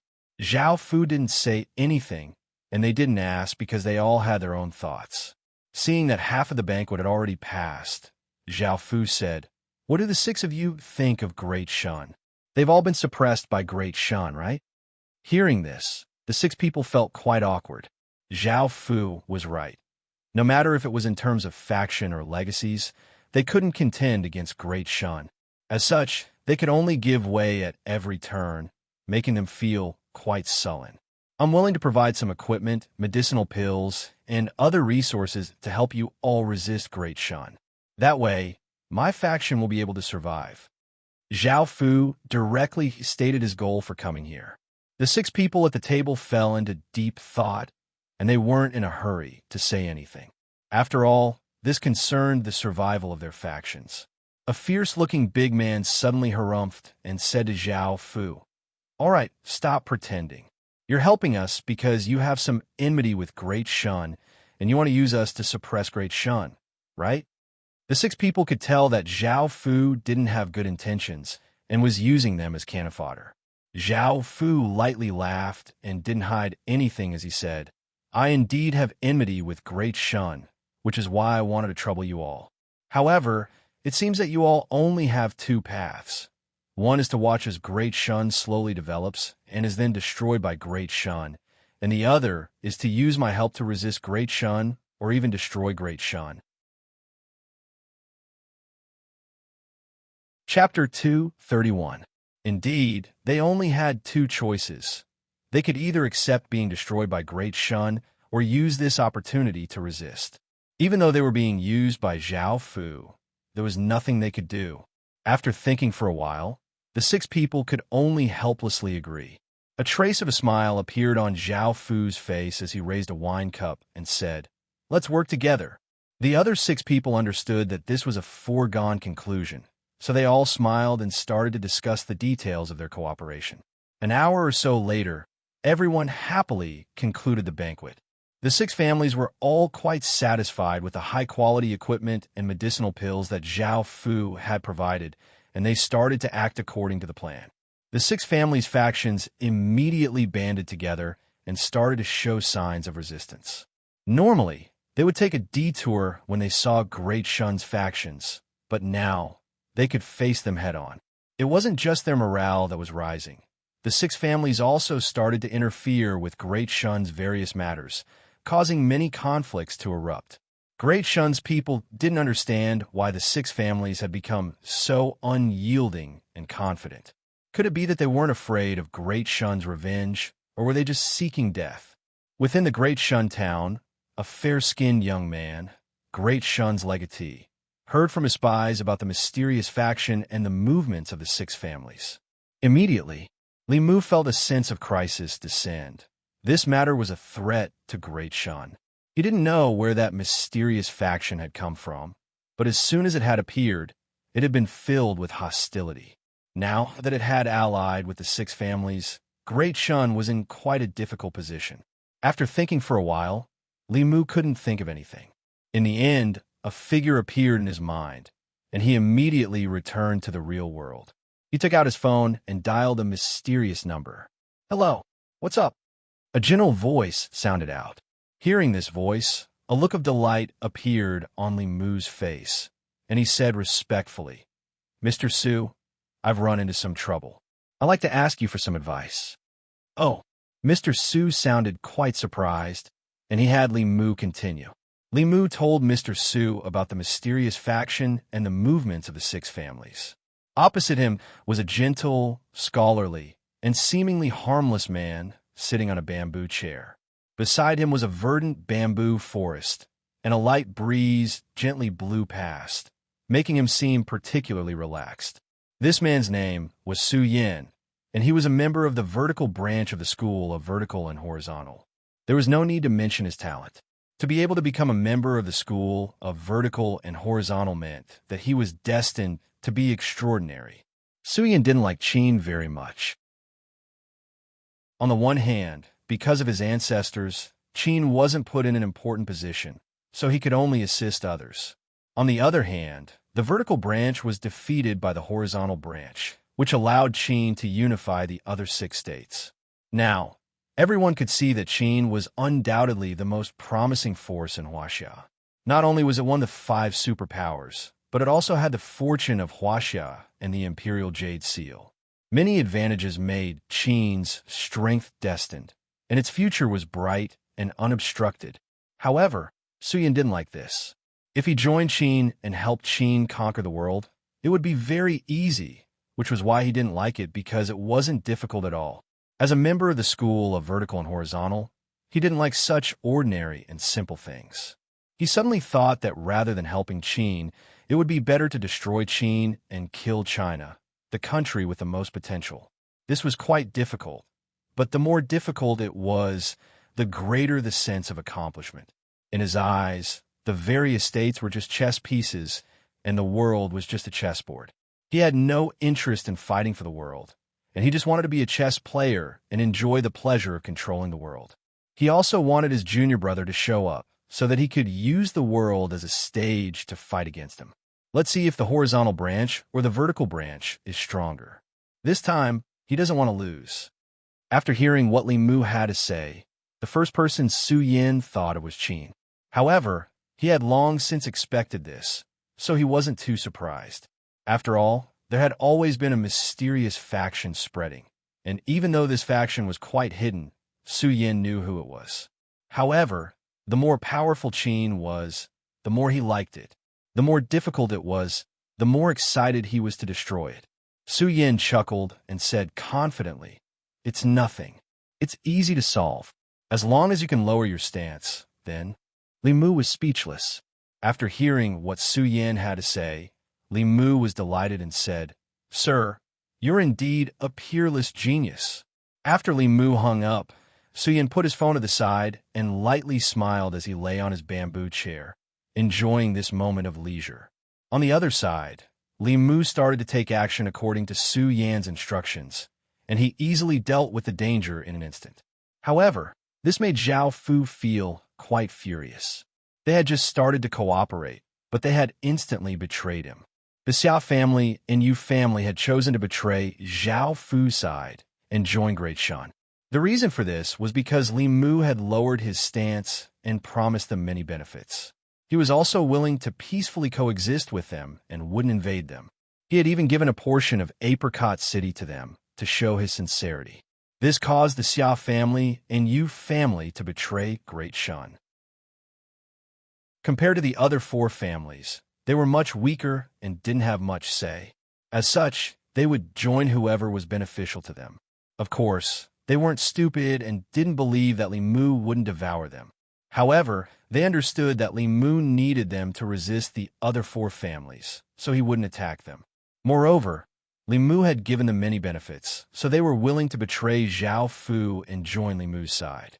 This not only made Zhao Fu furious, but also made the other four families furious. He cursed the Xia family and Yu family for being snobbish and stupid, and told Li Mu to get rid of the other four families. Now, the tables had turned, and Zhao Fu's side was at a disadvantage. After all, Li Mu had obtained the support of the Xia family and Yu family, and his faction was rapidly growing. The remaining four families definitely wouldn't join Li Mu's side, because if they joined Li Mu's side, Li Mu would have the power to destroy the other three families. Once those three families were destroyed, they would be next. After all, as the legatee of a dynasty, they would have to unify the region before they could expand. When that time came, they wouldn't have the power to resist Li Mu. They could only die or submit to Li Mu. These were the two paths that Zhao Fu and Yu family could see in the long run, which was why they cursed the Xia family and Yu family for being so stupid. Chapter 232. Right now, the four families were quite weak and didn't have much power, so they could only place their hopes on Zhao Fu. As such, they had hurriedly come to Zhao Fu to discuss how they could resist Great Shan. Zhao Fu was also thinking about this. Facing the ferocious Great Shan, their plan to ally with the others to suppress Great Shan had completely failed. He had never thought that right after working together, two families would betray him. As expected, there is no such thing as absolute loyalty in this world. It was just that the price of betrayal was too low. Zhao Fu remembered this, but there was no way to resolve this, and it was impossible to pull those two families back. As such, Zhao Fu started to think about what to do next. "Young Master Zhu, what should we do now?" The four family leaders looked at Zhao Fu with a trace of concern in their eyes.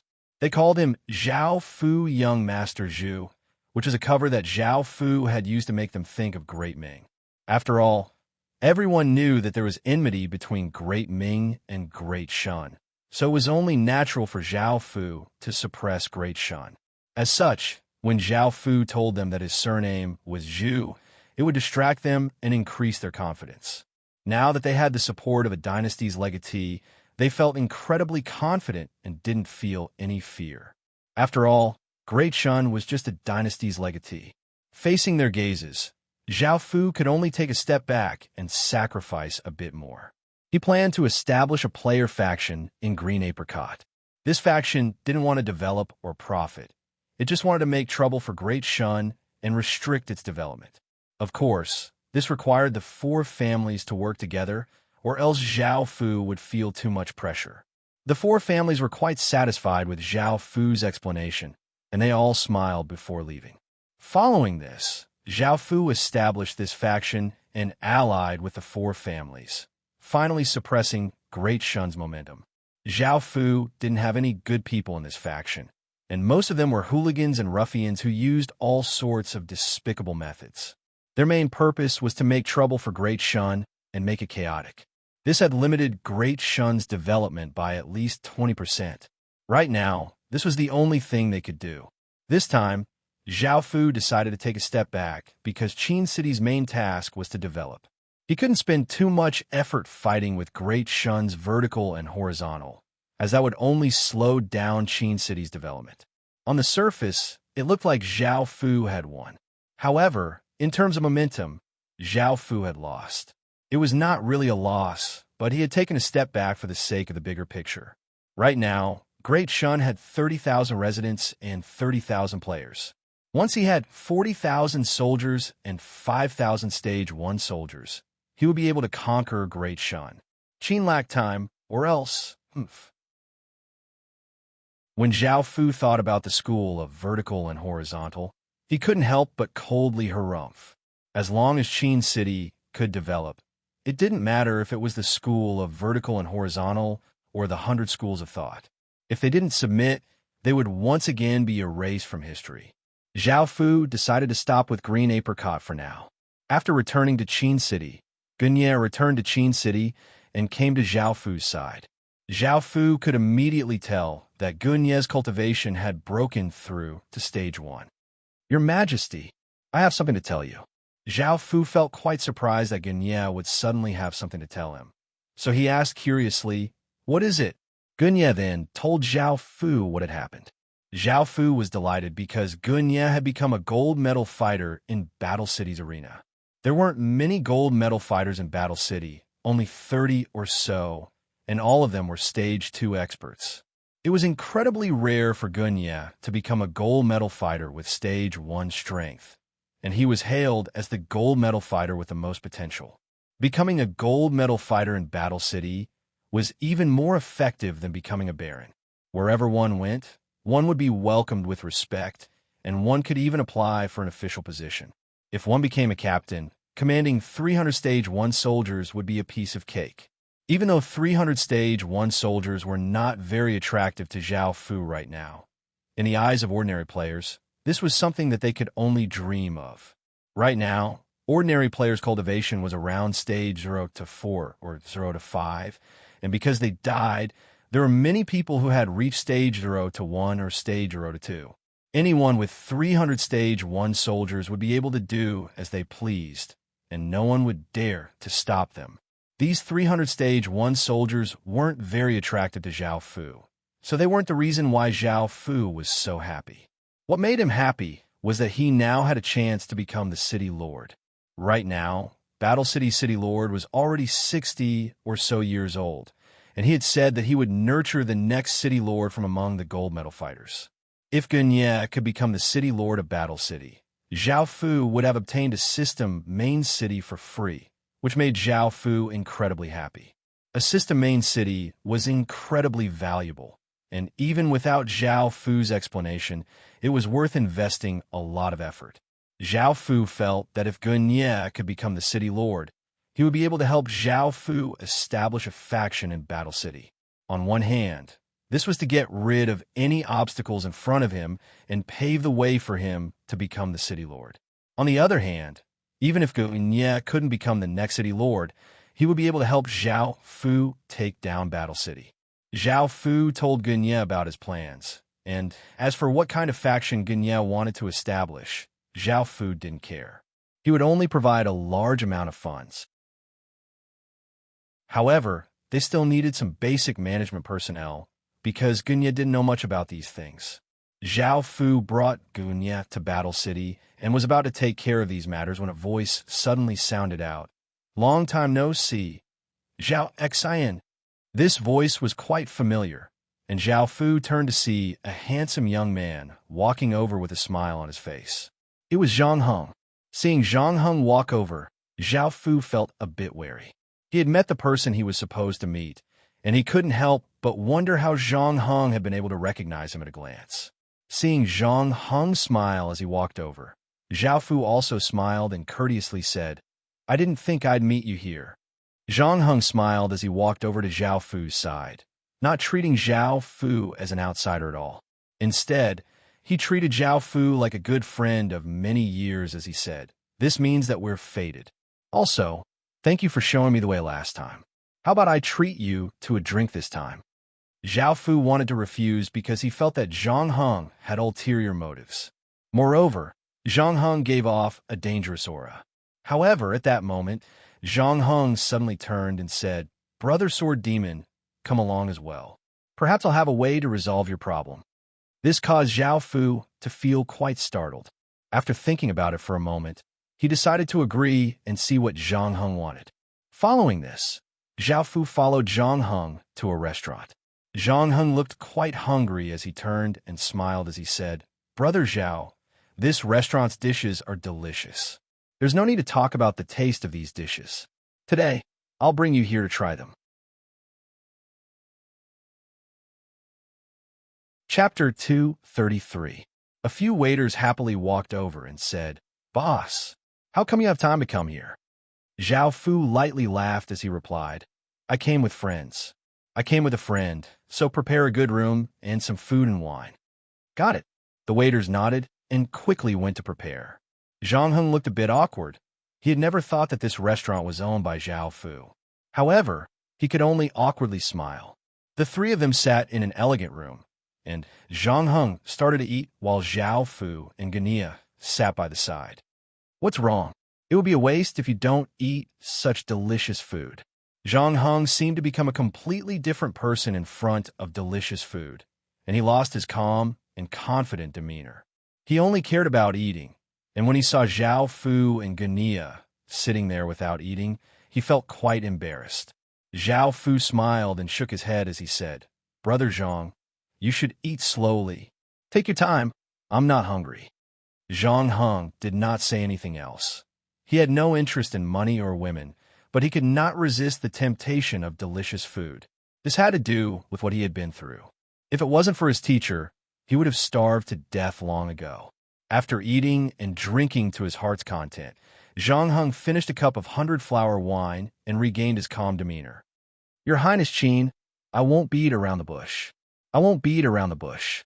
The main purpose of my visit this time is to see what kind of person you are, even though you seem mysterious, terrifying, and dangerous in the eyes of others." Zhang Heng's gaze was sharp as he spoke, causing Zhao Fu's hairs to stand on end. It was the first time that his identity had been exposed so openly. However, it was likely that some people had already guessed his identity, and as Qin's power expanded, his identity would be exposed sooner or later. He wondered how Zhang Heng had found out about his identity. Zhao Fu did not hide anything, and his gaze became cold as he returned to normal. A noble emperor's aura spread out from his body as he said in a dignified voice, "Then what kind of person do you think I am?" Zhang Heng suddenly smiled. "Overall, he's not bad. He has quite the temperament and perseverance. He'll become a very powerful king in the future.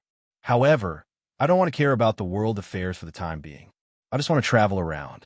This time, since senior brother has officially made a move against Qin, I should help Qin." "Senior brother?" Zhao Fu was a bit confused, but after thinking about it, his eyes lit up and he asked, "You're from the school of vertical and horizontal?" This made Zhao Fu feel quite shocked. After all, The school of vertical and horizontal was simply too famous, and when he had fought with them, he had felt quite a headache. He now had a good understanding of their abilities. Zhang Heng did not hide anything. He cupped his hands and introduced himself. I am Zhang Heng from the School of Vertical and Horizontals, Lian Heng Branch. This was the first time that Zhao Fu had personally seen someone from the School of Vertical and Horizontal. No wonder he gave off such a dangerous aura. Now that both sides had explained themselves, Zhao Fu let down his guard and smiled as he said, I've long heard of the School of Vertical and Horizontal's great name. Zhang Heng also smiled as he said, Everyone praises our School of Vertical and Horizontal too much. In actuality, we're just ordinary people. In that case, how will Brother Zhang help Qin? Zhao Fu believed in the abilities of the School of Vertical and Horizontal, so he did not pay much attention to what Zhang Heng had said. He remembered that Zhang Heng had said that he would help Qin, so Zhao Fu wanted to see how powerful the School of Vertical and Horizontal was. Zhang Heng's smile did not change as he sat on a chair and said, By now, Senior Brother should have found Qin's approximate location and is currently making a big trap to surround Qin. He wants to trap Qin like a beast. Senior Brother likes his temper, but he has underestimated Qin's power. I believe that Your Highness will be able to deal with him. However, this lowly one has some suggestions. Right now, Your Majesty should use Seeping River, Valiant Peace, South Leaf, and Open Flask as the foundations to create a line that will split the northern side of the Midland continent. If you can do this, Great Qin's rise will be unstoppable. Not only will this break through Senior Brother's trap, but it will also pave the way for Qin in the future. Senior Brother will make many obstacles here, so I hope that Your Highness will be mentally prepared. Zhao Fu felt that Zhang Heng's Senior Brother was giving him a headache, and he felt that he had encountered countless troubles. As such, he had been mentally prepared for all sorts of methods. Now that he heard Zhang Heng's words, Zhao Fu felt that he had made a mistake. If he used Seeping River, Valiant Peace, Southern Leaf, and Open Kettle as a foundation, he would be unstoppable in the northern side of the Midland continent. At the same time, he would be able to avoid all sorts of obstacles from Zhang Heng's Senior Brother. Zhao Fu was quite satisfied with this method, and he said, Thank you, Brother Zhang, for your advice. However, Zhang Heng lightly shook his head and said, Your Highness, there's no need to be so serious. Your Highness should be able to see through this simple method, so I was just reminding you. I also have some suggestions for how Your Highness can obtain Battle City. Would Your Highness like to hear them? Oh, Zhao Fu felt quite surprised. He had guessed that this would happen, and he was about to do something about it. He wondered what Zhang Heng had in mind, so he asked, Brother Zhang, what suggestions do you have? In actuality, Your Highness doesn't need to do anything. With Brother Sword Demon's talent and reputation, there's a 20% chance that he will become the City Lord. My method is just to push the boat along with the current. Firstly, Brother Sword Demon should show his true face, as no one would want someone under a cloak to become the City Lord. Secondly, he should officially join Battle City and even cut off all ties with Qin. That way, he would be able to integrate into Battle City. Thirdly, he should establish his own faction to show off how powerful he is and gain the power to establish himself. Fourthly, he shouldn't keep a low profile and should stand out in the open. He should also focus on big things in order to win over the commoners. Fifthly, he should maintain friendly relations with all of Battle City's factions, but he definitely shouldn't try to win over them. This is a taboo in the struggle for power. Sixthly, he shouldn't take the initiative to attack other factions, and he should display his integrity and humility. As long as you can do all of these things, Brother Sword Demon has a 90% chance of becoming the next City Lord. In order to be safe, Your Highness can assassinate Battle City's City Lord.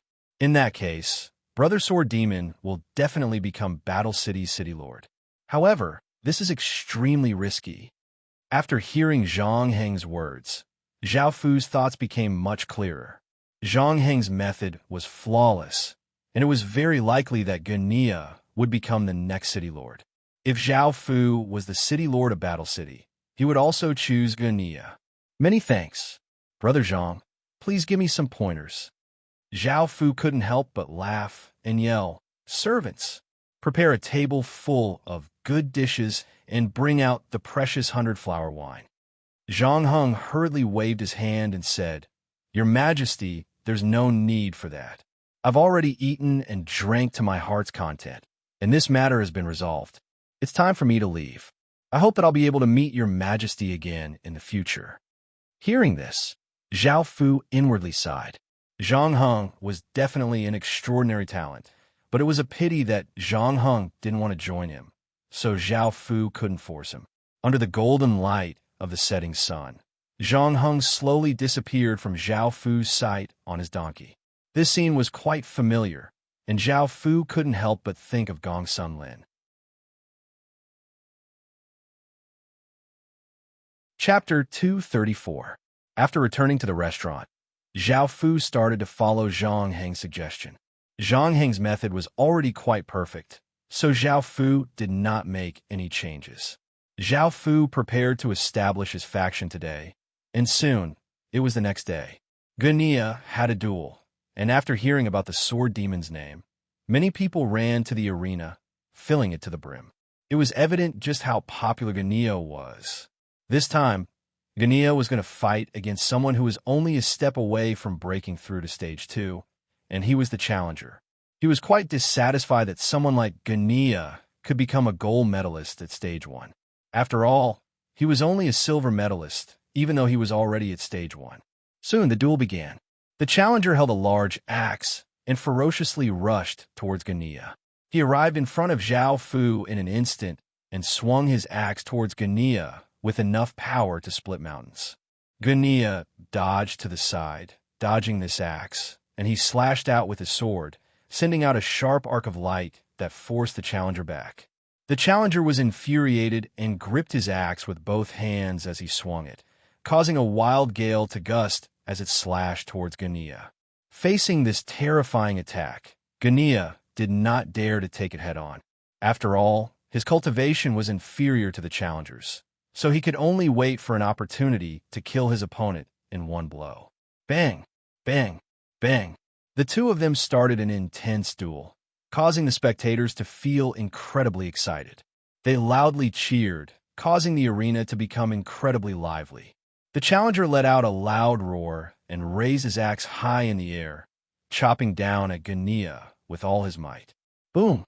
Gunia suddenly bent his waist and dodged to the side, causing his axe to fall to the ground, creating a 3-meter-wide crater.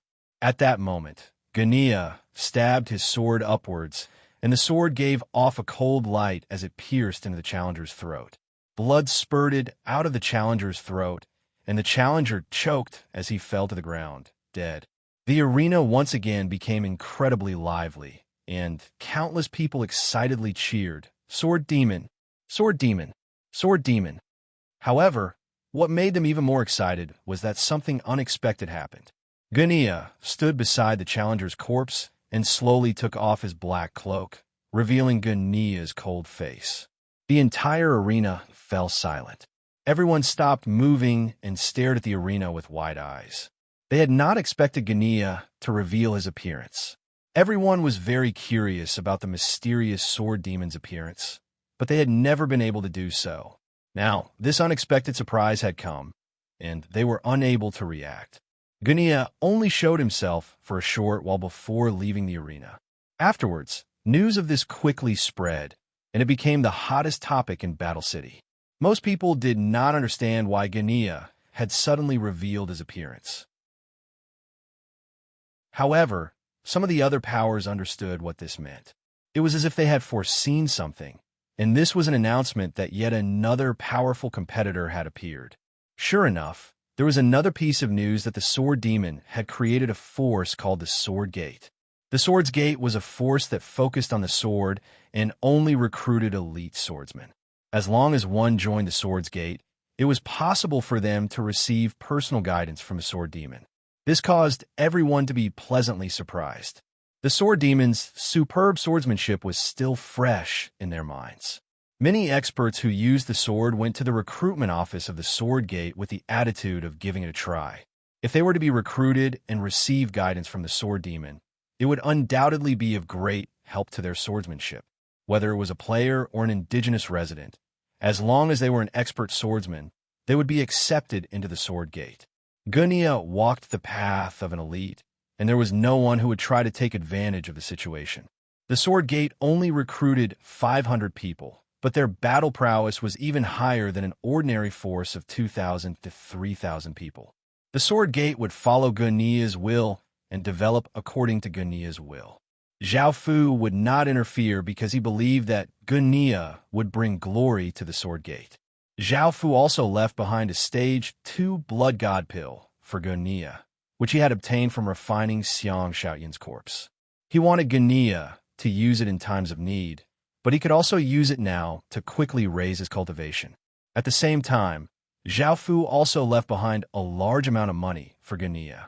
After all, Zhao Fu had ordered all factions in Qin City not to have any contact with the Sword Gate. This was so that the Sword Gate would be able to integrate into Battle City and become a part of it. After taking care of these matters, Zhao Fu felt much more at ease.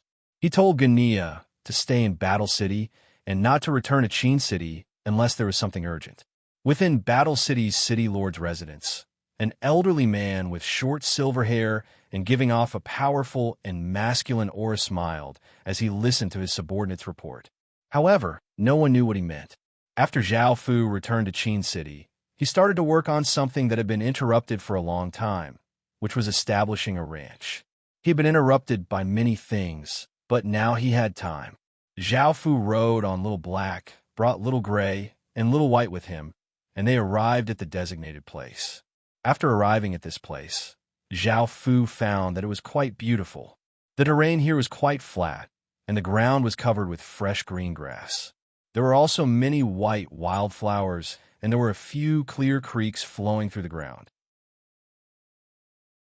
The sky was very blue, and it complemented the grass, making it seem like a beautiful painting. Zhao Fu decided to establish a ranch here, so he set up a teleportation channel here. However, before he started raising livestock, he had to use wooden fences to surround this place to prevent the livestock from escaping. As for herding livestock, some of the ethnic groups, such as the Xianbei and Xiongnu, were nomadic and had much experience in this area, so Zhao Fu gave them the responsibility of managing the ranch. They were quite happy that Zhao Fu had given them this responsibility. After all, they were nomadic and loved this sort of lifestyle. They could raise a large number of cattle and sheep here. Not only could they be used by Qin City's residents, but they could also be sold. However, from how Zhao Fu saw it, his restaurant would be the most profitable. At the same time, Qin City's business model was changed to maximize profits. Zhao Fu was now working hard to make Qin City a commercial country. He wanted to take advantage of his various advantages to make Qin City develop quickly. After taking care of these matters, Zhao Fu returned to Qin City. It seemed that there was nothing else for Zhao Fu to take care of, so Zhao Fu once again wandered around Qin Town before arriving at the Rising Qin Academy. The Rising Qin Academy had been renovated many times, and it was many times larger than before. Its conditions were becoming better and better, and there were many more classrooms. At the same time, there were 30 or so teachers. Chapter 235. Zhao Fu came out of the classroom by himself without alerting anyone. Only the sound of the teacher's lecture could be heard in the classroom, and the students held their books and listened attentively. Looking at the students who were listening attentively, Zhao Fu felt quite satisfied, and he thought back to his days as a student. This place mainly taught management knowledge, and it could be said that it was the way to be an official.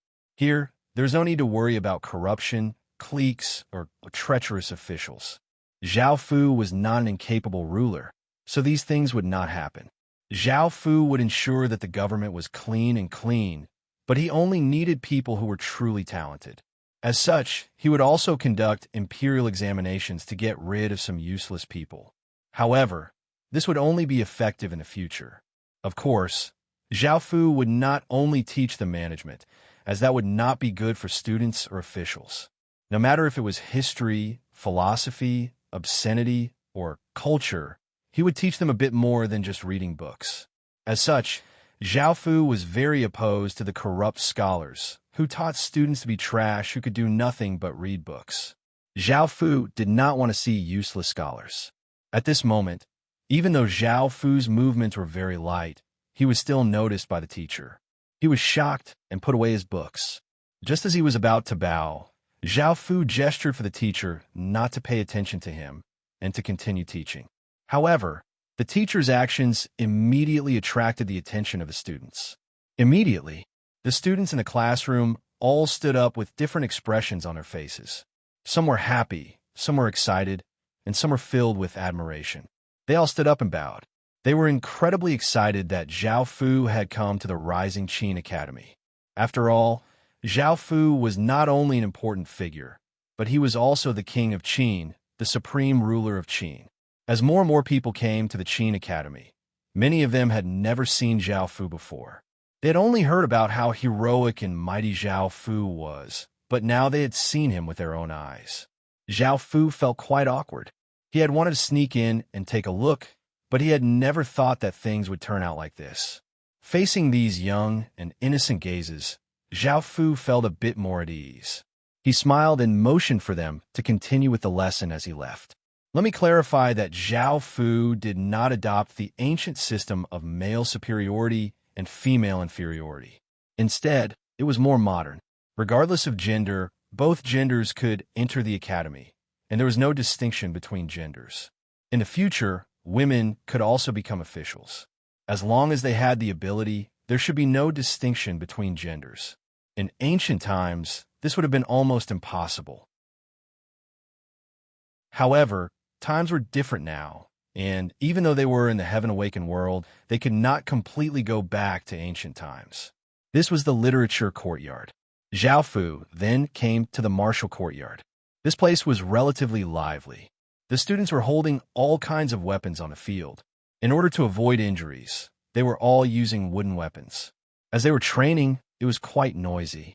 In the Academy of Martial Arts, the students were not only taught martial arts, but also the art of war and some other basic knowledge to cultivate the national spirit of Qin. The spirit of respecting martial arts would not change. In the martial courtyard, Zhao Fu found a few good seedlings. Their martial arts skills were extraordinary, and they could rival many people of the same age. Moreover, their performance in the art of war was quite good. Overall, Zhao Fu was quite satisfied with the Rising Qin Academy. After returning to the mayor's hall, he ordered someone to call Li Si over. Soon, Li Si walked in and bowed as he said, "Your Majesty, what business do you have with me?" Zhao Fu lightly laughed as he said, "It's nothing much. I just looked around Qin Town, and everything is quite well constructed. You didn't put in too much effort, did you?" Li Si felt quite pleased, and a smile appeared on his face as he lowered his head and cupped his hands as he said, "It's my duty." "All right, there's no need to be humble.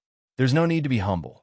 It's all thanks to you that the great Qin Town is so complete and that I don't have to worry too much about internal affairs," Zhao Fu said as he praised Li Si.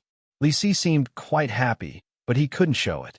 He had always believed that Zhao Fu was the king, and that he couldn't break the etiquette between subjects. As such, he felt quite restrained. Following this, Zhao Fu said, "There's also the matter of the Rising Qin Academy. I want to conduct an examination. Every year, students who are outstanding in all aspects, regardless of age, can follow soldiers or village chiefs to learn." Li Si thought about it and smiled as he said, "Your Majesty is wise. This will indeed increase the students' practical abilities. I'll make the preparations right away." After Li Si left, Zhao Fu took out a large map of the northern part of the Midland continent. He then gathered all of the generals and said with a serious expression, "The School of Vertical and Horizontal has found the approximate location of Qin Town, and they're trying to ally with the various countries to surround Qin Town. They want to trap Qin Town and slaughter it as they wish." Hearing this, many of the generals felt a trace of anger in their hearts. The School of Vertical and Horizontal really thinks that Qin Town is easy to bully. How can Qin Town be controlled by them? This person is too arrogant and thinks too highly of himself. What do you all think? Zhao Fu asked as his gaze fell on the generals.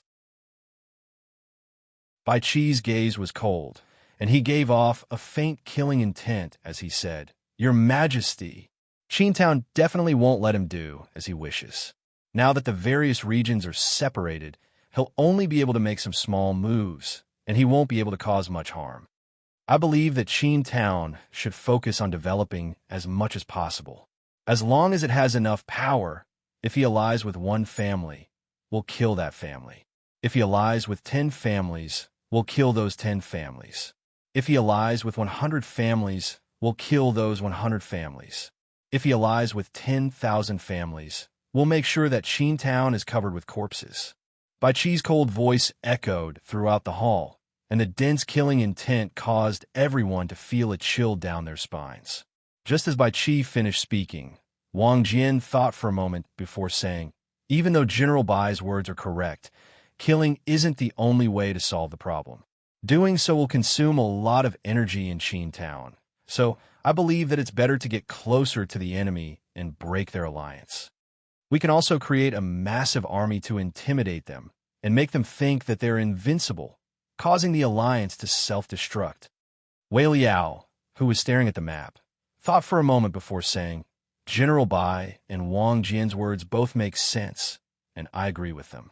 However, looking at the big picture, I believe that Qingtown should be able to make preparations to defend against the alliance. Everyone, please take a look at Seeping River."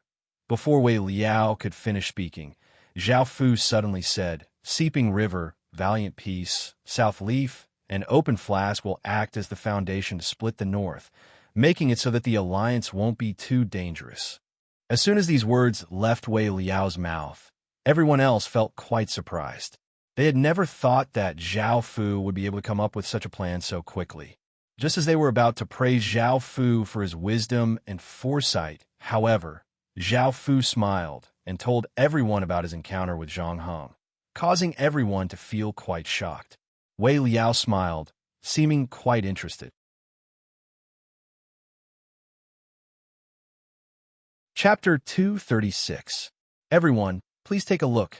Seeping River is the 6th region to the north of Qin, and there's a 100-kilometer-wide Seeping River that acts as a barrier.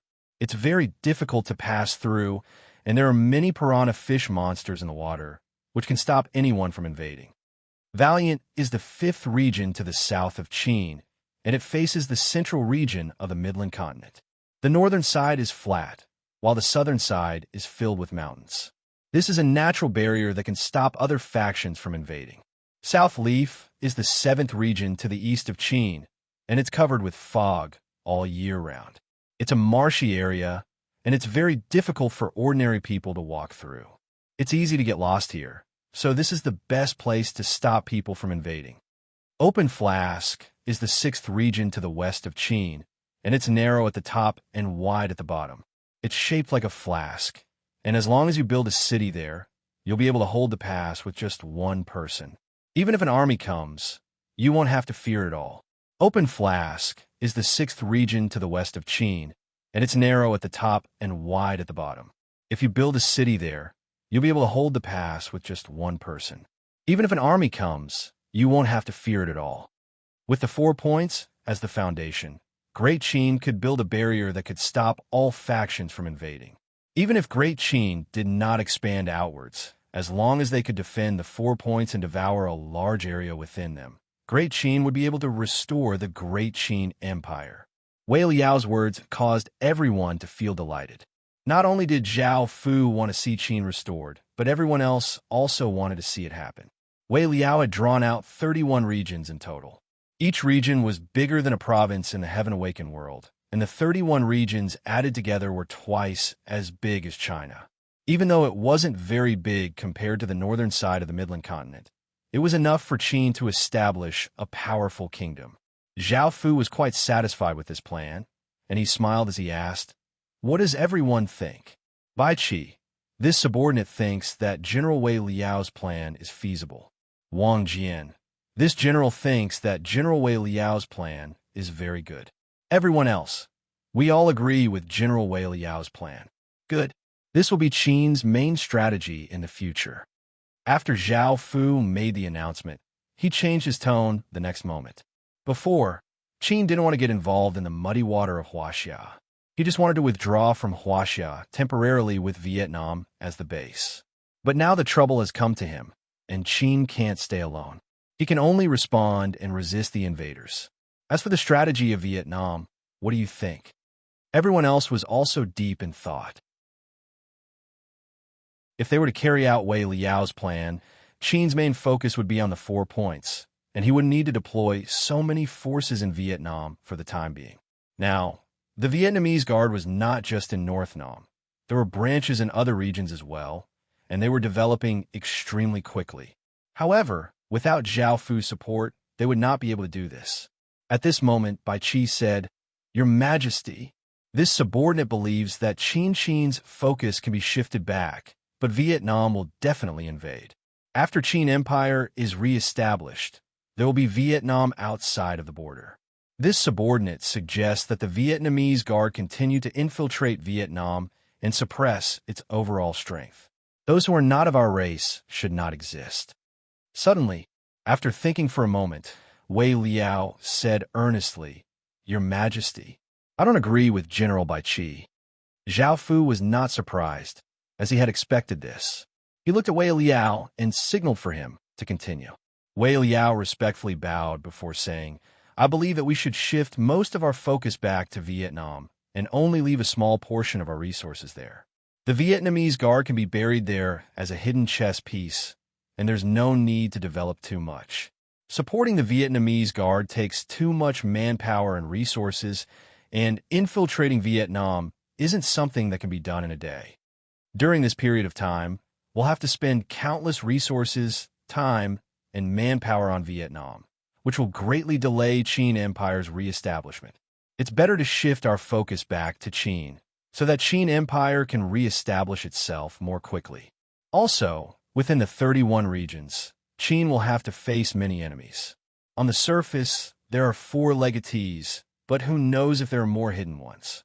There are also countless families, and it will be incredibly difficult to get rid of them. As such, we can't split our forces." After hearing Bai Qi and Wei Liao's words, everyone once again fell into deep thought, as both of their arguments made sense. Bai Qi believed that they should focus more on the outside and less on the inside. After all, the Vietnamese Guard development would be unstoppable, and it would be easy for them to infiltrate Vietnam. This was an opportunity for the Vietnamese Guard to quickly develop and secretly suppress Vietnam. However, such an opportunity would not appear in the dark and chaotic period of the future, because at that time, everyone will be praying for their own good. It's already good enough to be alive. Who cares if you love your country or not? Of course, the patriotic Vietnamese Guard would lose this opportunity. If they didn't suppress it, it would be too late for it to bare its fangs.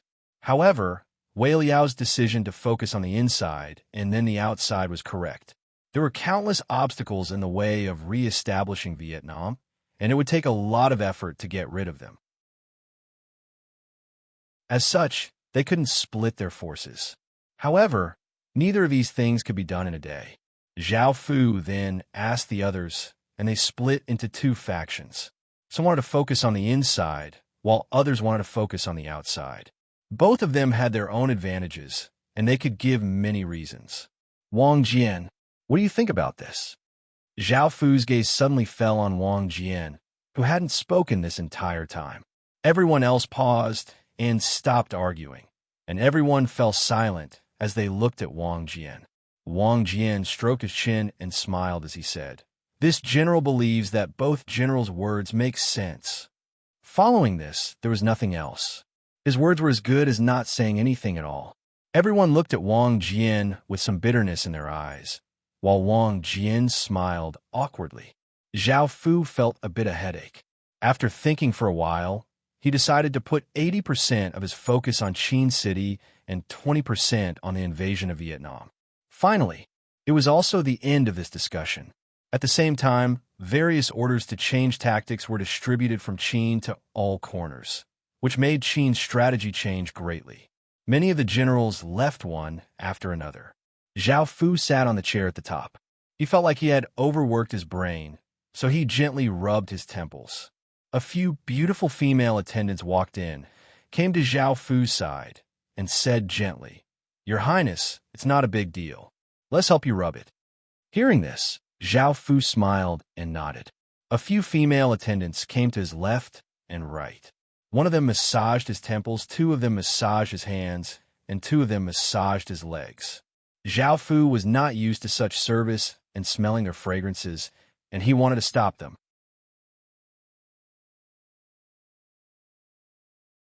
Chapter 237.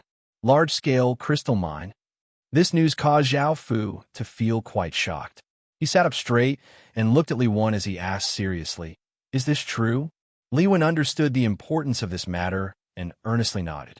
Seeing this, Zhao Fu couldn't help but happily stand up.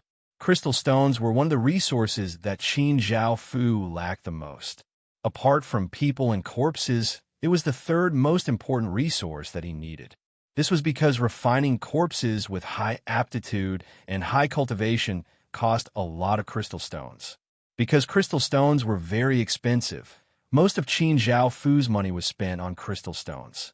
It could be said that crystal stones greatly restricted Qin Zhao Fu's development, and Qin Zhao Fu couldn't make any big moves in this area. Now, Li Wen had said that he had found a large-scale crystal stone mine, not a small or medium one, but a large-scale one. How could this not make Zhao Fu happy? "Hurry and tell me the details of this matter." Zhao Fu smiled as he said hurriedly, "Yes, Your Majesty." Li Wen obeyed and told Zhao Fu everything that had happened. It turned out that Li Wen had led people to open the fourth passage to the underground space. At the end of the fourth passage, they found traces of a crystal stone vein. Following these traces, they unexpectedly found a large crystal stone vein. However, this crystal stone vein was surrounded by at least 50,000 skeletons. 50,000 skeletons gathered together indeed won't be easy to deal with. Zhao Fu thought for a moment before saying, "Li Wen, take me to have a look, and we'll come up with a detailed plan when we come back." Li Wen nodded before taking Zhao Fu to the underground tunnel. A while later, a few soldiers lit torches, and Zhao Fu stood in the middle with Li Wen leading the way. The underground tunnel hadn't changed much. It was still as dark and gave off a terrifying aura. Everyone moved forward in silence. Following this, they came to an intersection and stopped. Zhao Fu found that there were many crystal shards on the walls here. These shards weren't very big, only about the size of a fingernail. However, there were many of them, and they looked quite beautiful. "Your Highness, there's a large crystal mine up ahead, so be careful," Li Wen warned. Zhao Fu nodded, and the group continued forward. Finally, he came to the end. There was no path ahead, only a cliff. In front of him was a very large space. Right now, Zhao Fu was at the entrance of a cliff that was dozens of meters high. The space in front of them was large, but it was not dark because the rock walls in front of them were completely made of crystal stones. Such a large amount of crystal stones gave off a dazzling crystal light, causing the large space to be as bright as day. It was a very spectacular sight. This is a very large sparite mine. However, the ground below was a vast expanse of white, and there were all sorts of skeletons wandering around aimlessly. There were many of them, like a swarm of ants, and it was impossible to tell how many there were. There were roughly 50,000 skeletons, which was quite troublesome. After observing for a while, Zhao Fu said, "Let's go back. Don't alarm the skeletons here." Everyone was careful and slowly retreated without making a sound. After returning to the surface, Zhao Fu gathered all of his generals to discuss this matter. This matter was incredibly important to Qin, and they couldn't allow anything unexpected to happen. They had to be careful. After some detailed discussions, everyone started to take action and start to conquer this large crystal mine. First of all, they were at a high place, which was quite advantageous, and they could use this to build a defense. Secondly, a 10-meter wide passageway wouldn't do, as there were at least 50,000 skeletons in that space. Zhao Fu would have to send 20,000 soldiers down to deal with so many skeletons, and the 10-meter wide passageway was evidently too narrow, making it difficult for the soldiers to use their full strength. Zhao Fu wanted to use the first passageway as a base and extend it to both sides. He wanted to make 2 more passageways and 10 more entrances, and he wanted to have 2,000 soldiers to each team to guard these entrances. However, he needed to be extremely careful and not make too much noise to avoid alarming the skeletons. If such a large group of skeletons rushed up, it would be incredibly dangerous.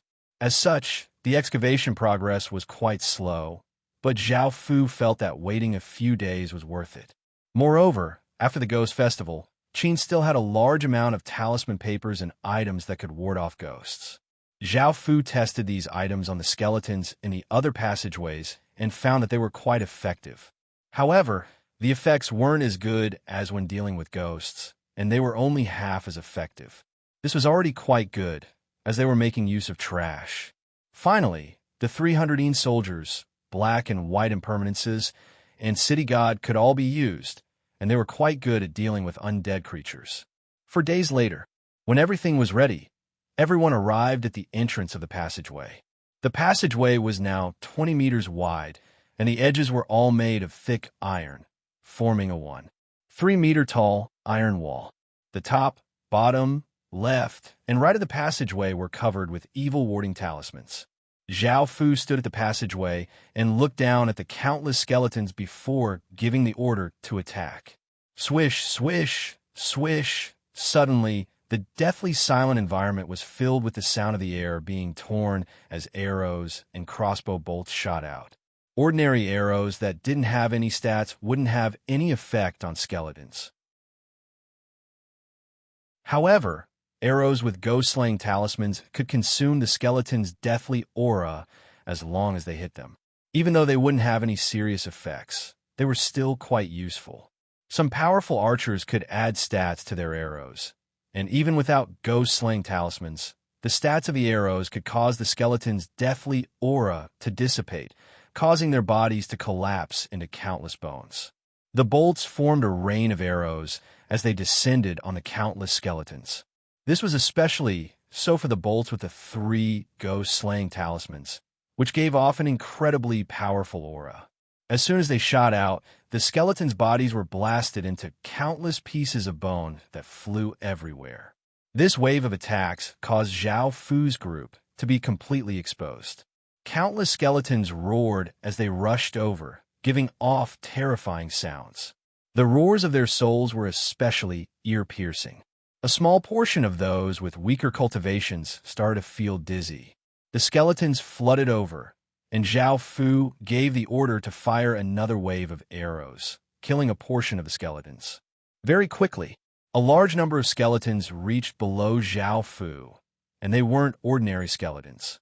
They bit onto weapons and stabbed their bony hands into the walls, climbing up towards Zhao Fu's group.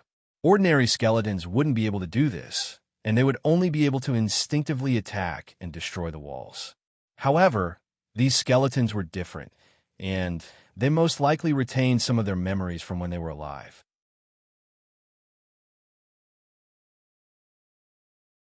Chapter 238. These skeletons climbed up the rock wall very quickly with their weapons in their mouths. In just a few seconds, they had climbed up more than 10 meters, and the rock wall was suddenly filled with skeletons. The attack was swift and fierce. Seeing this, Zhao Fu ordered buckets of yang blood to be poured on the skeletons. Like boiling water, the skeletons screamed and fell from the sky. A large amount of yang blood was poured down, dyeing the rock wall blood red. A large number of skeletons looked scared and didn't dare to approach. They watched as Zhao Fu suppressed a large number of skeletons with the help of yang blood. However, the battle was far from that simple. Swish, swish, swish. Suddenly, sharp arrows with the aura of death shot toward Zhao Fu from below. Not only did Zhao Fu have archers, but the skeleton archers also shot powerful arrows. Immediately, Great Qin's soldiers set up shields and placed them on the iron walls, forming a powerful iron defense. Bang, bang, bang, arrows shot up from below like raindrops. Some hit the shields, while others hit the walls of the tunnel, producing dull thuds. The skeletons also took the opportunity to climb up the rock wall on the other side, bypassing the Yang blood. Countless arrows shot at them, forcing Zhao Fu's side to fully defend. They couldn't attack or stop the skeletons that climbed up. Now, Qin's side was suppressed by the skeletons. Fortunately, the skeleton archers didn't have unlimited arrows, and they didn't have many. After suppressing Qin's side for a while, the arrows shot by the skeleton archers became sparse. Some skeletons also climbed to the side of the tunnel, but they didn't dare to approach. Because the tunnel entrance could be covered with countless evil-repelling talismans, and because the area of the 10 tunnels was much smaller than the city wall, Zhao Fu still had a large number of talisman papers, so he didn't hesitate to use them. Therefore, there were 3 layers of talisman papers, especially the 2 gold-repelling talismans that he used during the Ghost Festival. These 2 evil-warding talismans still contain a quarter of their original power.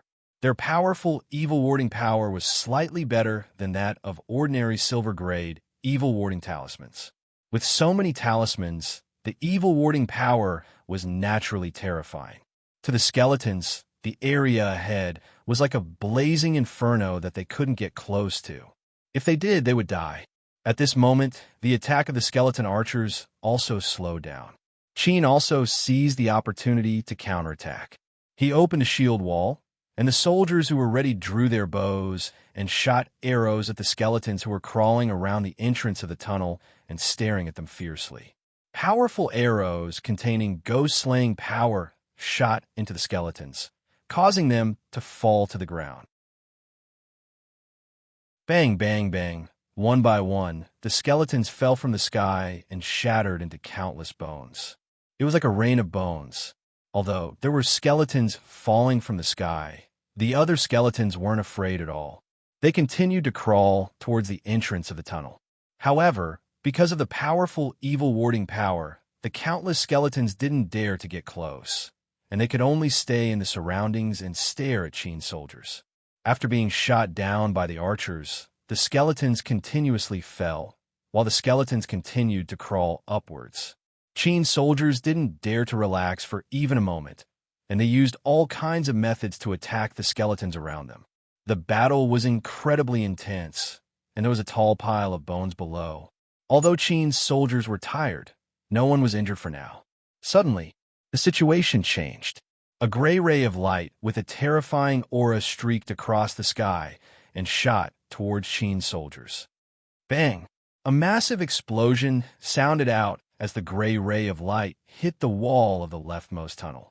The massive force caused a large portion of the wall to collapse, and a few soldiers fell from the sky and fell to their deaths. Everyone was shocked. Zhao Fu's gaze became cold as he looked at a skeleton wearing silver-gray armor and holding a large gray crystal bow. This was a skeleton general, and its aura was at least 4 times more powerful than ordinary skeleton generals. Now, not only had the leftmost tunnel collapsed, but its evil-warding power had also been destroyed by the deathly aura from the arrows. Now, the evil-warding power on this side had completely lost its effect, and a large number of skeletons madly surged over. The soldiers guarding there were unable to stop them at all, and the battle seemed to be going out of control. Bai Qi, Zhao Fu yelled, and Bai Qi understood. He drew the 7 Murderers' sword and pointed it at the soldiers, causing a blood-red aura to rise up from the soldiers' bodies and gather. Scree! A massive cry sounded out as the blood-red eagle spread its wings and rushed towards the countless skeletons. With a sweep of its wings, it created a terrifying blood-red gale that shot down the skeletons, causing the situation on the left side to become much easier. However, in the next moment, countless arrows containing deathly power shot towards the blood-red eagle. The skeleton archers once again attacked. With so many arrows, the blood-red eagle was unable to defend against them, and it could only continuously dodge and attack. However, the situation on the left side once again became tense. Zhao Fu immediately gave the order, and all of the archers and ballistae aimed at the skeleton archers and started to shoot. Countless arrows drew arcs in the air and descended like raindrops, suppressing the skeleton archers. These skeleton archers either died or dodged to the side, unable to shoot any more arrows. This allowed the blood-red eagle to focus on dealing with the skeletons on the left side. The skeleton general once again drew its gray crystal bow, and a large amount of deathly aura flowed out from its body and entered the arrow in its hand, causing it to give off a terrifying gray light. The skeleton general was about to shoot that terrifying arrow from before. However, how could Zhao Fu let it do as it wished? He coldly harumphed and took out the great spirit rock bow, sending a large amount of King's power into it, causing it to shine with a brilliant violet light. Boom! The sound of the air being torn could be heard as a gray ray of light shot towards Qin with a terrifying aura. At that moment, Zhao Fu released the bowstring, causing an arrow to turn into a violet rock and fly towards the gray ray of light. Bang! A massive explosion sounded out as the two arrows collided in the air and exploded, causing gray and violet light to shoot everywhere and creating a powerful gale. However, at that moment, another powerful aura exploded out from below as a skeleton general riding a large skeleton horse and holding a spear appeared. The skeleton general turned into a gray ray of light and rushed over, instantly arriving at the bottom of the cliff. However, the skeleton horse seemed to ignore gravity and jumped onto the uneven but vertical cliff, attacking towards Qin's right side. This gave Zhao Fu a big fright, and he gave the great spirit rock bow to Zhang Do, who was only slightly weaker than Bai Qi, so he could suppress the skeleton general and have Old Lo support him. You're tuning in to the Warrior Lore YouTube channel. Don't forget to subscribe and join us on this journey to catch the most captivating stories.